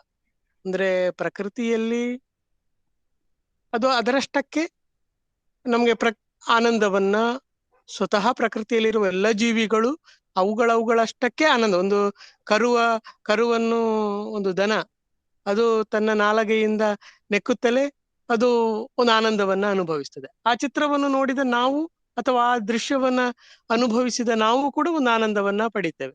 ಕಾವ್ಯ ಒಂದು ರಚನೆ, ಸೃಜನ ಇದೆಯಲ್ಲ, ಅದು ರಚನೆ ಆದ ಬಳಿಕ ಅದೊಂದು ಪ್ರಕೃತಿ ಅಂತ ನೋಡುವುದಕ್ಕೆ, ಮತ್ತು ಆ ಪ್ರಕೃತಿ ನೋಡುವವರ ಅಥವಾ ಅದನ್ನು ಅನುಭವಿಸುವವರ ಒಂದು ಅನುಭವದ ಒಂದು ಭಾವಕ್ಕೆ ಹೇಗೆ ದಕ್ಕುತ್ತದೋ ಹಾಗೆ ಅದನ್ನು ಅರ್ಥೈಸ್ತಾ ಸಾಗುವ ಒಂದು ನೆಲೆ ಅದು ಸಾಧ್ಯ ಇಲ್ವೇ ಅನ್ನುವುದು ನನ್ನ ಒಂದು ಜಿಜ್ಞಾಸೆ. ಏನು ಬೆಳ್ಳೂರವರು ಏನ್ ಮಾತಾಡ್ತೀರ ಬಗ್ಗೆ ಅಂತ ನಂಗೆ ಕೇಳುವ ಕುತೂಹಲ ಇದೆ. ಧನಂಜಯ ಅವರ ಪ್ರಶ್ನೆ ಸಕಾಲಿಕವಾದದ್ದು ಮತ್ತು ಸಮರ್ಥನೀಯವಾದದ್ದೇ. ನನ್ನ ದೃಷ್ಟಿಯಲ್ಲಿ ಆನಂದವನ್ನು ನೀಡುವುದು, ಅನುಭವಿಸುವುದು ಇತ್ಯಾದಿ ಪದಗಳನ್ನು ನಾವು ಬಳಸ್ತೇವೆ, ಮತ್ತು ಅಂತ ಒಂದು ಪ್ರಕ್ರಿಯೆಯೂ ಇದೆ. ಆದ್ರೆ ಅದು ಎಲ್ಲ ಕಲೆಗಳಿಗೂ ಸಂಬಂಧಪಟ್ಟದ್ದು. ನಾವು ಸಾಹಿತ್ಯಕ್ಕೆ ಅಂತ ಹೇಳ್ಬೇಕಾಗಿಲ್ಲ, ಎಲ್ಲ ಕಲೆಗಳಿಗೂ ಸಂಬಂಧಪಟ್ಟದ್ದು. ಎಲ್ಲ ಕಲೆಗಳು ಆನಂದಕ್ಕಾಗಿರುವಂತವುಗಳೇ. ನಮ್ಮಲ್ಲಿ ಏನಾಗಿದೆ ಅಂದ್ರೆ ಕಾವ್ಯ ಮೀಮಾಂಸೆಯಲ್ಲಿ ನಾವು ಅಥವಾ ವಿಮರ್ಶೆಯಲ್ಲಿ ನಾವು ತೆಕ್ಕೊಳ್ಳುವ ಹೆಚ್ಚಿನ ಉದಾಹರಣೆಗಳು ಕೂಡ ಫೈನ್ ಆರ್ಟ್ನಿಂದ ಬಂದವು, ಆರ್ಟಿನಿಂದ ಬಂದವು. ಮುಖ್ಯವಾಗಿ ಅದರಲ್ಲೂ ಕೂಡ ವಿಶ್ವಲ್ ಆರ್ಟಿನಿಂದ ಬಂದವು. ನೀವು ಭಾರತೀಯ ಕಾವ್ಯಮೀಮಾಂಸೆಯನ್ನು ತೆಗೆದೋಡಿ, ಪಾಶ್ಚಾತ್ಯ ಕಾವ್ಯಮೀಮಾಂಸೆಯನ್ನು ತೆಗೆದೋಡಿ, ಅಲ್ಲಿ ಪಾಶ್ಚಾತ್ಯರು ಹೇಳಿದ್ದಾದ್ರು ಭಾರತೀಯರು ಹೇಳಿದ್ದಾದ್ರು ಈ ಚಿತ್ರ ತುರಗನ್ಯಾಯ ಇನ್ನೊಂದು ಮತ್ತೊಂದೆಲ್ಲ ಬರ್ತದೆ. ಎಲ್ಲವೂ ಕೂಡ ಕಲೆಯ ಪರಿಭಾಷೆಯಿಂದ. ಈಗ ನಾವು ಬಳಸುವ ನವ್ಯ ಬೇಸಿಕಲಿ ಇದು ಬಂದಿರುವುದು ಕಲೆಯ ಪರಿಭಾಷೆಯಿಂದ. ಹಾಗಾಗಿ ಸಾಹಿತ್ಯ ಎನ್ನುವುದು ಕಲೆಯ ಒಂದು ಭಾಗವೇ, ಕಲೆಯ ಒಂದು ಕಂಟಿನ್ಯೂಷನ್. ಸಾಹಿತ್ಯವನ್ನು ನಾವು ಎಲ್ಲಿಯವರೆಗೆ ಕಲೆ ಅಂತ ತೆಗೆದುಕೊಳ್ಳುತ್ತೇವೋ ಅಲ್ಲಿಯವರೆಗೆ ಅದು ಆನಂದಾಯ. ಆದ್ರೆ ಆನಂದಾಯ ಎನ್ನುವಲ್ಲಿಗೆ ನಿಲ್ಬಾರದು. ಓದಿ ಖುಷಿ ಪಡುವುದು. ನಾವು ಸಣ್ಣವರಿರುವಾಗ ಯಾವುದೋ ಪದ್ಯಗಳನ್ನು ಓದಿ ಅಂದಿಲೋ ವಸಂತ ಪೂರ್ಣಮಿಗೆ ಭೃಗುವಾರದಾನನು ಹಗಲ ಸಿರಿ ಹೊತ್ತು ಹೀಗೆ ನಾವು ಅಥವಾ ಏನು ಪಸಿಸೌದೆ ಇಮ್ಮುರಿಯೋ ದೋರದಲ್ಲದಿರೆ ಅಥವಾ ಸಂಸ್ಕೃತ ಯಾವುದೋ ಶ್ಲೋಕಗಳು ಹೇಳುವಾಗ ಬಹಳ ಖುಷಿ ಆಗ್ತಿತ್ತು. ಕ್ಷೀರೋಧನ್ನ ಪ್ರದೇಶೇ ಶುಚಿಮಣಿ ಸೈಕತೆ ಮೌಕ್ತಿಕಾನಸ್ಫಟಿಕಮಣಿ ನಿಭಾಯಿ ಓದುವಾಗ ಬಹಳ ಖುಷಿ ಆಗ್ತಾ ಹೋಗ್ತದೆ. ಅದನ್ನೇ ಕಾವ್ಯ ಅಂತ ನಂಬಿ ನಾವು ಹೆಚ್ಚು ಕಡಿಮೆ ಡಿಗ್ರಿಯವರೆಗೆ ಬಂದಿದ್ವಿ. ಅದು ಆನಂದವನ್ನು ಕೊಟ್ಟಿದೆ, ನಮಗೆ ಖುಷಿಯನ್ನು ಕೊಟ್ಟಿದೆ. ಸಂತೆಗೆ ಹೋದನು ಭೀಮಣ್ಣ ಅಂತ ಊರು ಹೊಡೆಯುವಾಗ ನಮಗೆ ಖುಷಿ ಆಗಿದೆ. ಆದ್ರೆ ಧನಂಜಯರಿಗೂ ನೆನಪಿರ್ಬೋದು, ನಾವು ಡಿಗ್ರಿ ಕಳೀತಾ ಅಂದ್ರೆ ಡಿಗ್ರಿ ಲೆವೆಲ್ ಅಲ್ಲಿ ಕಲಿತಾ ಇದ್ದ ಹಾಗೆ ನಮಗೆ ನಾನು ಹೇಳಿದಲ್ಲ ನೇತಿ ನೇತಿ ಅಂತ ಅನ್ನಿಸ್ಲಿಕ್ಕೆ ಶುರುವಾಯಿತು. ಇದಲ್ಲ ಕಾವ್ಯ. ನಾವು ಊರು ಹೊಡೆದದ್ದೇನು ಹೊರಗಣೆಲೆಯನ್ನು ಮೇದು ಅದರ ನಾವು ಯಾವಾಗ ಅದರಿಂದ ಹೊಸ ಹೊಸ ಅರ್ಥಗಳನ್ನು ಪಡೆಯುವುದಕ್ಕೆ ಅಂದ್ರೆ ಅರ್ಥದ ಕಡೆಗೆ, ಅರ್ಥ ಸಾಧ್ಯತೆಗಳ ಕಡೆಗೆ ನಾವು ಗಮನ ಹರಿಸುವುದಕ್ಕೆ ಆರಂಭಿಸಿದೆವೋ ಅಲ್ಲಿಂದ ಸಾಹಿತ್ಯ ಬೆಳೆಯುವುದಕ್ಕೆ ಆರಂಭ ಆಯಿತು ಅಂತ ನನಗೆ ನನ್ನ ಬಗ್ಗೆ ಯೋಚನೆ ಮಾಡುವಾಗ ಅನಿಸುವುದು. ನಾನು ಉರು ಹೊಡೆದದ್ದೆಲ್ಲ ಕೇವಲ ಹೊರಗಣೆಲೆಯನ್ನು ಮೇದದ್ದು ಆಯ್ತೆ ಹೊರತು ಒಳಗಿನ ಕಬ್ಬಿನ ರಸ ಸಿಕ್ಲಿಲ್ಲ. ರಸ ಸಿಕ್ಕಿದ್ದು ಆಮೇಲೆ, ಸಿಕ್ಕಿದ್ದಂದ್ರೆ ಸ್ವಲ್ಪ ಸ್ವಲ್ಪ ಸಿಕ್ಕಿದ್ದು, ಮುಂದೆ ಸಿಗ್ತಾ ಹೋಗ್ತದೆ ಅಂತ ತಿಳಿದ. ಹಾಗಾಗಿ ಆನಂದಾಯ ಎನ್ನುವುದು ಸರಿ. ಆನಂದಾಯ ಎನ್ನುವುದು ಅದು ಎಲ್ಲ ಕಲೆಗಳಿಗೂ ಸಂಬಂಧಪಟ್ಟದ್ದು. ಸಾಲದ್ದಕ್ಕೆ ನೀವು ಹೇಳುವ ಹಾಗೆ ಒಂದು ಕರುವನ್ನು ನೆಕ್ಕುವ ಅಂದ್ರೆ ಪ್ರಕೃತಿಗೆ ಸಂಬಂಧಪಟ್ಟದ್ದು. ಅದು ನೀವು ಹೇಳಿದ ಆ ಮಾತು ಸರಿ, ನನಗೆ ಅನಿಸುವಂತೆ ಪ್ರಕೃತಿಗೆ ಸಂಬಂಧಪಟ್ಟದ್ದು, ಎಲ್ಲದಕ್ಕೂ ಸಂಬಂಧಪಟ್ಟದ್ದು. ಎಲ್ಲ ಕಡೆಯಿಂದಲೂ ಆನಂದ ಇದೆ. ಆದ್ರೆ ಆನಂದಕ್ಕಿಂತ ಆಚೆಗಿನದ್ದು ಬೇಡವೇ?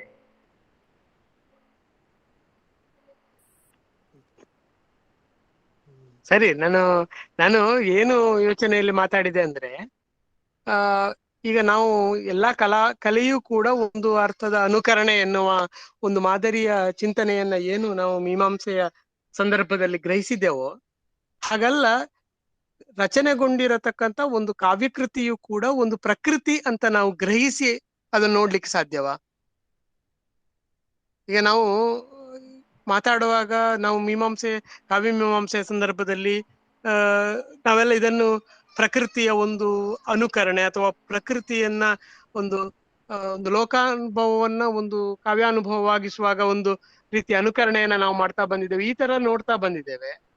ಕಾವ್ಯ ರಚನೆ ಆದ ಬಳಿಕ ಅದನ್ನೇ ಒಂದು ಪ್ರಕೃತಿಯಾಗಿ ನಮ್ಗೆ ಗ್ರಹಿಸ್ಲಿಕ್ಕೆ ಸಾಧ್ಯವ? ಒಂದು ಗಿಡದ ಹಾಗೆ, ಒಂದು ಹಕ್ಕಿಯ ಹಾಗೆ, ಒಂದು ಪ್ರಾಣಿಯ ಹಾಗೆ ಒಂದು ಕಾವ್ಯವನ್ನು ಕೂಡ ಆ ನೆಲೆಯಿಂದನೇ ನಮ್ಗೆ ನೋಡ್ಲಿಕ್ಕೆ ಆಸ್ವಾದಿಸ್ಲಿಕ್ಕೆ ಸಾಧ್ಯವಾ? ಈ ನೆಲೆಯಿಂದ ನನ್ನ ಪ್ರಶ್ನೆ. ಖಂಡಿತವಾಗಿ ಸಾಧ್ಯ, ಖಂಡಿತವಾಗಿ ಸಾಧ್ಯ.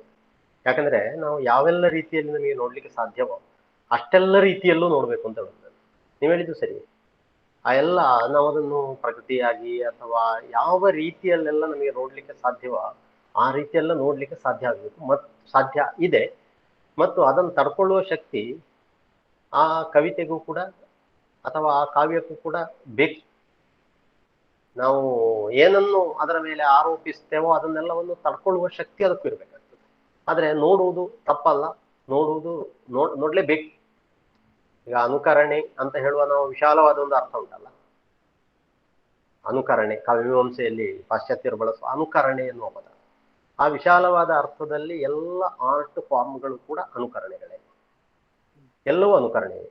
ಇನ್ನು ಸ್ವಲ್ಪ ಅದಕ್ಕೆ ಭಾರತೀಯ ತತ್ವಶಾಸ್ತ್ರವನ್ನು ಸೇರಿಸಿ ಹೇಳುವುದಾಗಿದ್ದರೆ ಈ ಜಗತ್ತು ಕೂಡ ಅನುಕರಣೆ, ಈ ಜಗತ್ತು ಕೂಡ ಅನುಕರಣೆ. ಹಾಗಾಗಿ ಅನುಕರಣೆಯ ಒಂದು ಭಾಗವಾಗಿ ಖಂಡಿತವಾಗಿ ನೋಡಬಹುದು. ಓಕೆ, ಪ್ರಶ್ನೆಯನ್ನ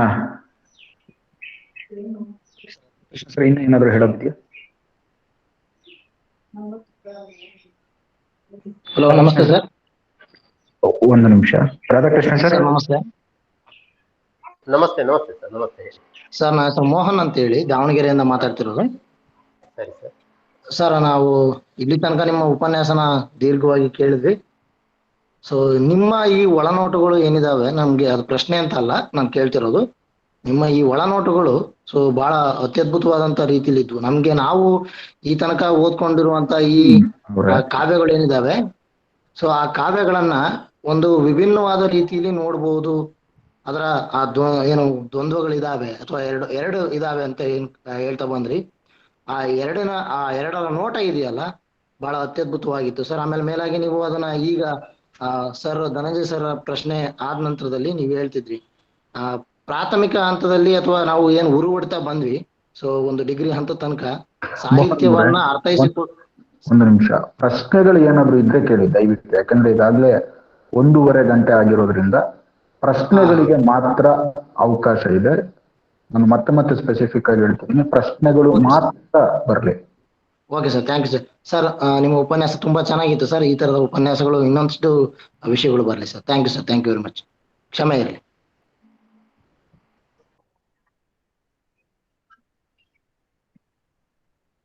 ಯಾರಿಗಾದರೂ ಪ್ರಶ್ನೆಗಳು ಇದ್ರೆ ಕೇಳಬಹುದು, ಇಲ್ಲ ಅಂತ ಹೇಳಿದ್ರೆ ಏನು ಪ್ರಶ್ನೆಗಳಿಲ್ಲದ ಕಾರಣ ಇಲ್ಲಿಗೆ ಸಂವಾದವನ್ನ ಮುಗಿಸಲಾಗಿದೆ. ಸಂವಾದದಲ್ಲಿ ಭಾಗವಹಿಸಿದಂತಹ ಎಲ್ರಿಗೂ ಕೂಡ ಧನ್ಯವಾದಗಳು. ಮುಂದಿನ ಬುಧವಾರದ ಸರಣಿ ಉಪನ್ಯಾಸ ಕಾರ್ಯಕ್ರಮವನ್ನು ಸರ್ಕಾರಿ ಮಹಾವಿದ್ಯಾಲಯ ಕಾಸರಗೋಡು ಇದರ ಕನ್ನಡ ಸ್ನಾತಕೋತ್ತರ ಅಧ್ಯಯನ ಮತ್ತು ಸಂಶೋಧನಾ ವಿಭಾಗದಲ್ಲಿ ಹಲವಾರು ವರ್ಷಗಳ ಕಾಲ ಅಧ್ಯಾಪನಗೈದು ನಿವೃತ್ತರಾದ ಡಾಕ್ಟರ್ ಮಹೇಶ್ವರಿ ಯು ಅವರು ಶಿವರಾಮ ಕಾರಂತರ ಕಾದಂಬರಿಗಳಲ್ಲಿ ಸ್ತ್ರೀವಾದಿ ಚಿಂತನೆ ಎಂಬ ವಿಷಯದ ಕುರಿತು ಮಾತನಾಡಲಿದ್ದಾರೆ. ಆ ಕಾರ್ಯಕ್ರಮದಲ್ಲೂ ನೀವೆಲ್ಲರೂ ಭಾಗವಹಿಸಬೇಕಾಗಿ ಕೇಳಿಕೊಳ್ಳುತ್ತೇನೆ. ಈ ಕಾರ್ಯಕ್ರಮದ ಪ್ರಮಾಣ ಪತ್ರಕ್ಕಾಗಿ ಚಾಟ್ ಬಾಕ್ಸ್ ನಲ್ಲಿರುವ ಫೀಡ್ಬ್ಯಾಕ್ ಫಾರ್ಮ್ ಫಿಲ್ ಮಾಡಿ. ಇಂದಿನ ಸರಣಿ ಕಾರ್ಯಕ್ರಮದ ಯಶಸ್ವಿಗೆ ಕಾರಣರಾದ ಎಲ್ಲಾ ಸಾಹಿತ್ಯಾಭಿಮಾನಿಗಳನ್ನು ಸ್ಮರಿಸಿಕೊಳ್ಳುತ್ತಾ ಕಾರ್ಯಕ್ರಮದಲ್ಲಿ ಪಾಲ್ಗೊಂಡ ಸರ್ವರಿಗೂ ಧನ್ಯವಾದವನ್ನು ಅರ್ಪಿಸುತ್ತಿದ್ದಾರೆ ನಮ್ಮ ವಿಭಾಗದ ವಿದ್ಯಾರ್ಥಿನಿ ಶಿಲ್ಪಾ ಕೆವಿ ಅವರು.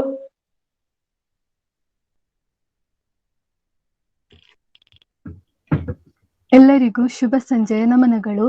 ಕೇರಳ ಕೇಂದ್ರೀಯ ವಿಶ್ವವಿದ್ಯಾಲಯದ ಕನ್ನಡ ವಿಭಾಗದಿಂದ ನಡೆಸಲ್ಪಡುವ ಸಾಹಿತ್ಯಯಾನದ 6ನೆಯ ಸಂಚಿಕೆಯಲ್ಲಿ ಕಾವ್ಯದ ಓದು ಎಂಬ ವಿಷಯದ ಕುರಿತು ತಮ್ಮ ವಿಚಾರಗಳನ್ನು ಮಂಡಿಸಿದ ಸಂಪನ್ಮೂಲ ವ್ಯಕ್ತಿ, ಕಾಸರಗೋಡು ಸರಕಾರಿ ಕಾಲೇಜಿನ ಕನ್ನಡ ಸ್ನಾತಕೋತ್ತರ ಮತ್ತು ಸಂಶೋಧನಾ ವಿಭಾಗದ ಸಹಾಯಕ ಪ್ರಾಧ್ಯಾಪಕರು, ಕನ್ನಡ ಸ್ನಾತಕೋತ್ತರ ಅಧ್ಯಯನ ಮತ್ತು ಸಂಶೋಧನಾ ವಿಭಾಗದ ಸಹಾಯಕ ಪ್ರಾಧ್ಯಾಪಕರಾದ ಡಾಕ್ಟರ್ ರಾಧಾಕೃಷ್ಣ ಎನ್ ಬೆಳ್ಳೂರು ಅವರಿಗೆ ತುಂಬು ಹೃದಯದ ಧನ್ಯವಾದಗಳು.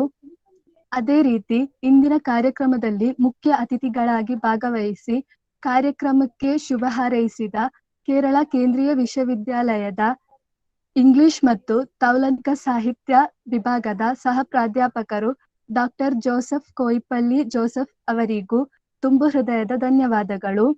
ಹಾಗೆಯೇ ನಮ್ಮ ಸಾಹಿತ್ಯಯಾನ ಉಪನ್ಯಾಸ ಕಾರ್ಯಕ್ರಮದ ಬೆನ್ನೆಲುಬಾಗಿ ನಿಂತ ಹಾಗೂ ಈ ಕಾರ್ಯಕ್ರಮಕ್ಕೆ ಪ್ರಾಸ್ತಾವಿಕ ನುಡಿಗಳನ್ನಾಡಿದ ನಮ್ಮ ವಿಭಾಗದ ಮುಖ್ಯಸ್ಥರು ಡಾಕ್ಟರ್ ಮೋಹನ್ ಎಕೆ ಅವರಿಗೆ ನಿಮ್ಮೆಲ್ಲರ ಪರವಾಗಿ ಧನ್ಯವಾದಗಳು.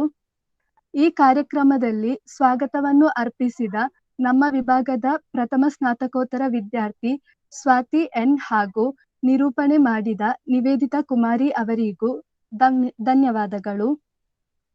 ಸಾಹಿತ್ಯಯಾನ ಕಾರ್ಯಕ್ರಮಕ್ಕೆ ಅವಕಾಶ ಮಾಡಿಕೊಟ್ಟ ಎಲ್ಲರಿಗೂ ಹಾಗೂ ಈ ಕಾರ್ಯಕ್ರಮದಲ್ಲಿ ಭಾಗವಹಿಸಿದ ಎಲ್ಲ ಸಾಹಿತ್ಯಾಭಿಮಾನಿಗಳಿಗೂ ಧನ್ಯವಾದಗಳು.